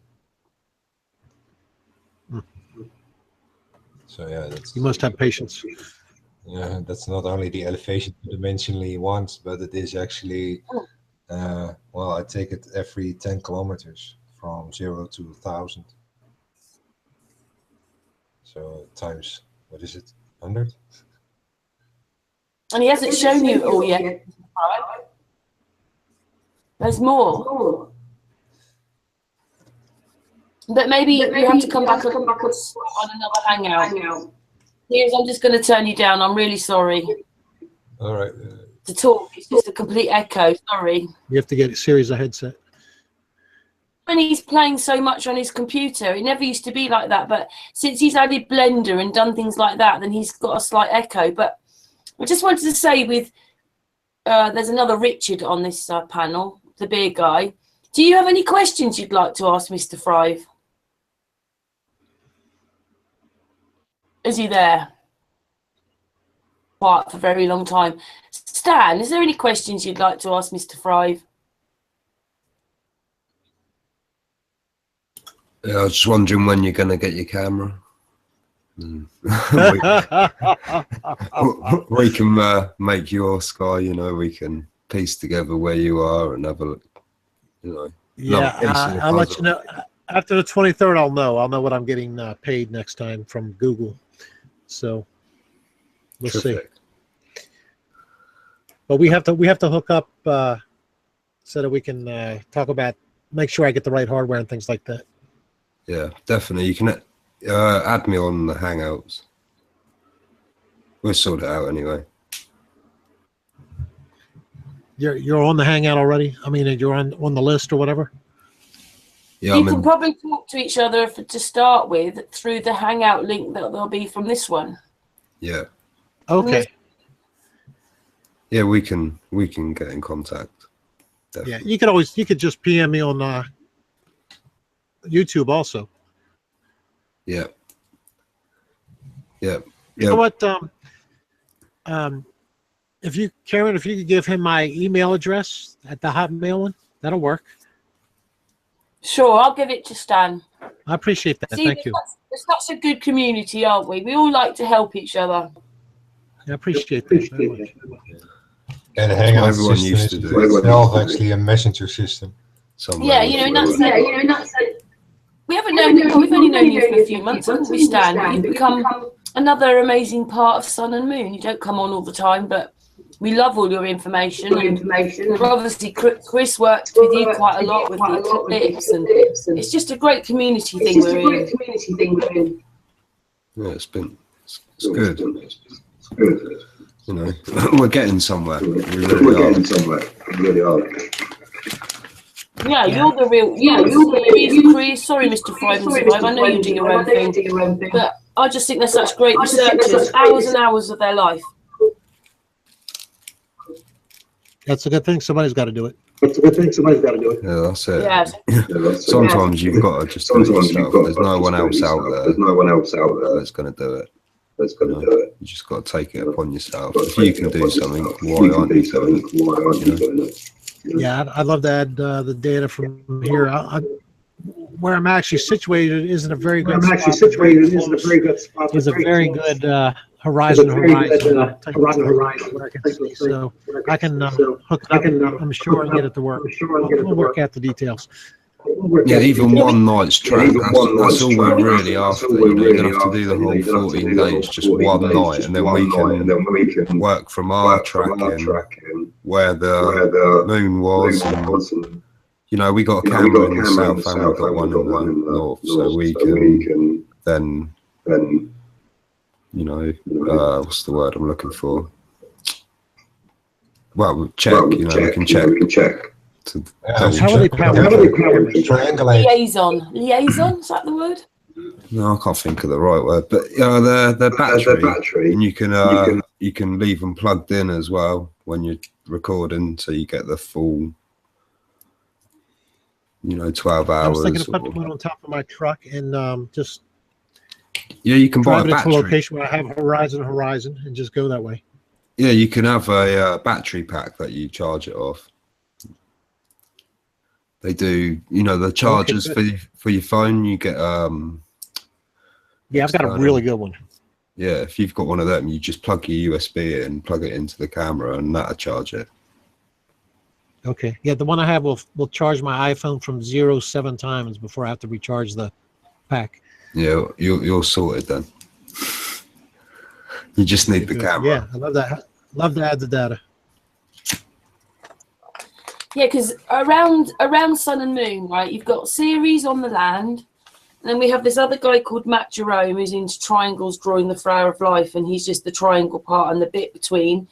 Chris, who's in the sky, so and he fits Ceres' work in his work. And then in that part, we've got Stan and Dave Marsh, there's Karen B.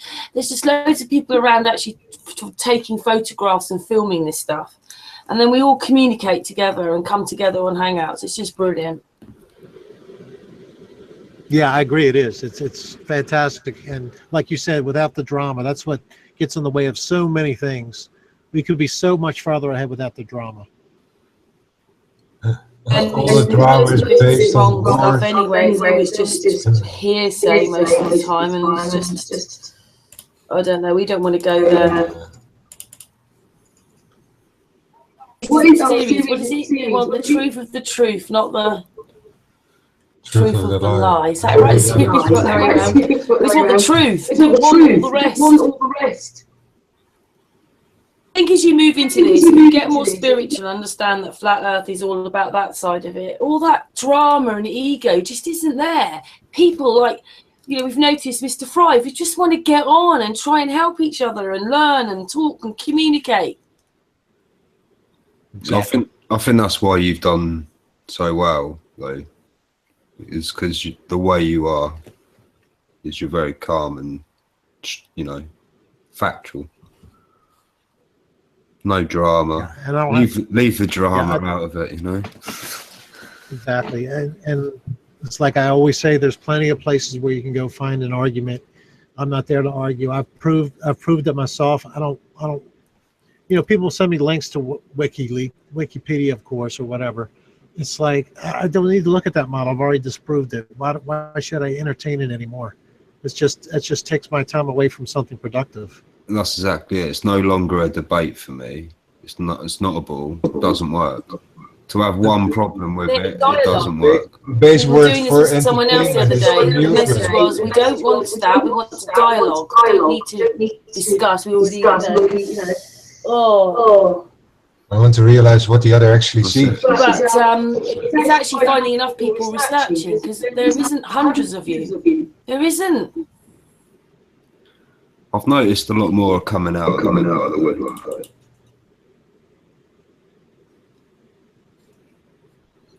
Well, we had a quiet moment this Friday when Stan basically told us that the sky was a rainbow.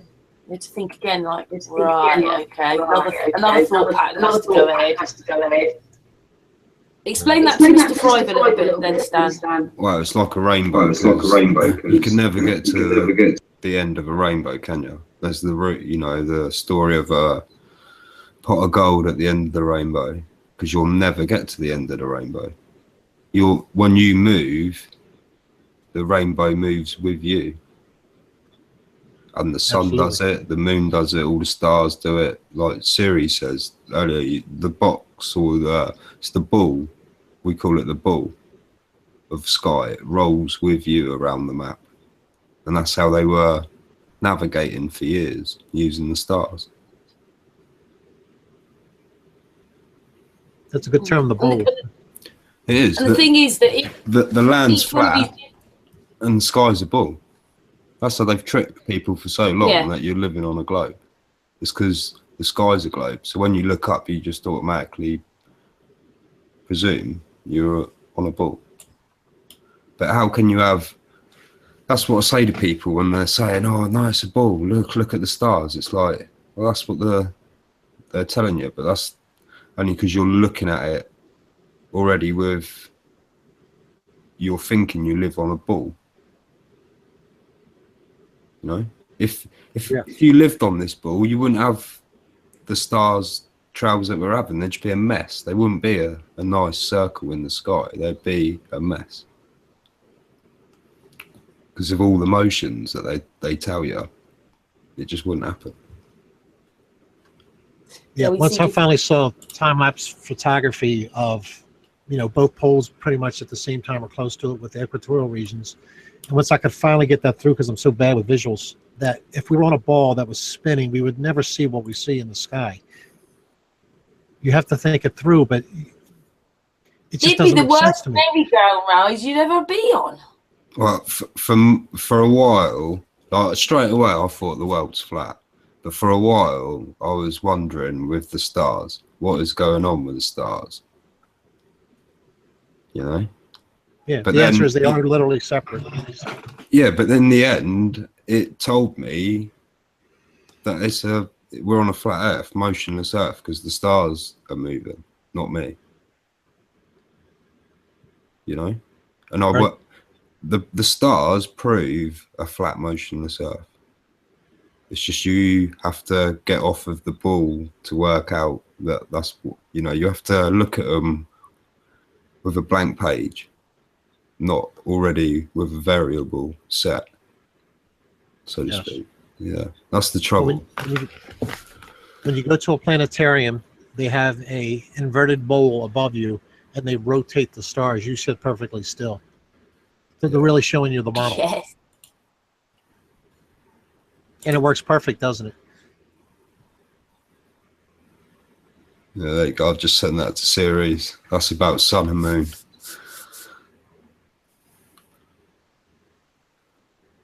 Really sums it up. That's what it's all about. Yeah. Yeah, come together. That was the point of Sun and Moon, because we've been a group on Facebook, but we decided to stay in secret because we just felt that Ceres' work was important and we didn't want trolls to come in.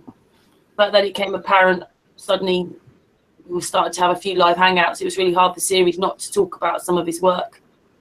I think that's the thing. We all stayed private as well. You know, there was the three of us, and we were set. You know, we kept ourselves to ourselves. But then when you find out something big, you can't keep it to yourself. You've got to share it, because otherwise it'd just be lost again, wouldn't it? Yeah. Yeah, absolutely. The whole point about this channel was to sort of open source things. Like, in a sense, with Ceres' work, it's so different to everyone else's. We're a bit concerned because you'd have to explain to me how you found each other, because to me that's the real miracle. I just thought about it. I found Cosmic Surfer first in South Africa, because I wanted to know what the stars were doing in South Africa. And then from that, I found Zepoxy. Cosmic introduced me and said, oh, you two would get on like a house on fire. He sat up all night.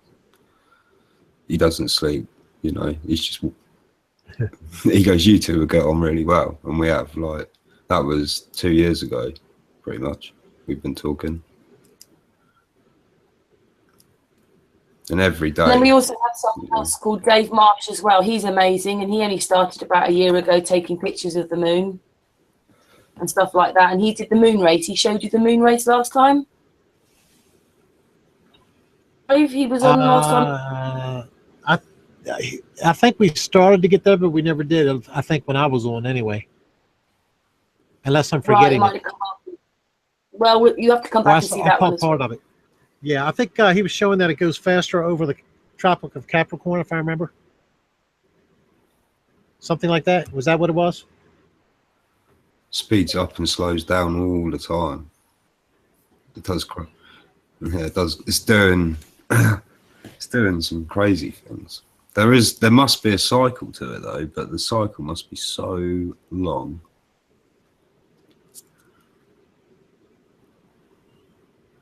Yeah, but when the short cycle itself is 19 years, so that's a long time there. Yeah, that's the short one. And then you have the eclipse of that eclipse was 100 years ago, what we've just had. So there's another cycle. There's cycles all, you know, the moon does a cycle every 28 days, doesn't it? But it does a cycle every day because it goes around my perspective every day. So there's so many cycles involved.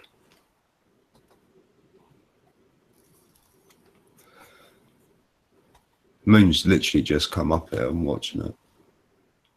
Yeah, he's quite north now, isn't he? Yeah, he's right north. I think. I've seen him like this year. Just to let you know, I'm going to have to cut out in about 5 minutes because I know my dog. He's going to start making it impossible for me to talk in about 5 minutes.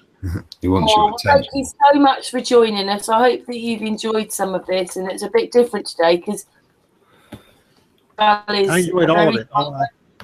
Yeah, I enjoyed all of it.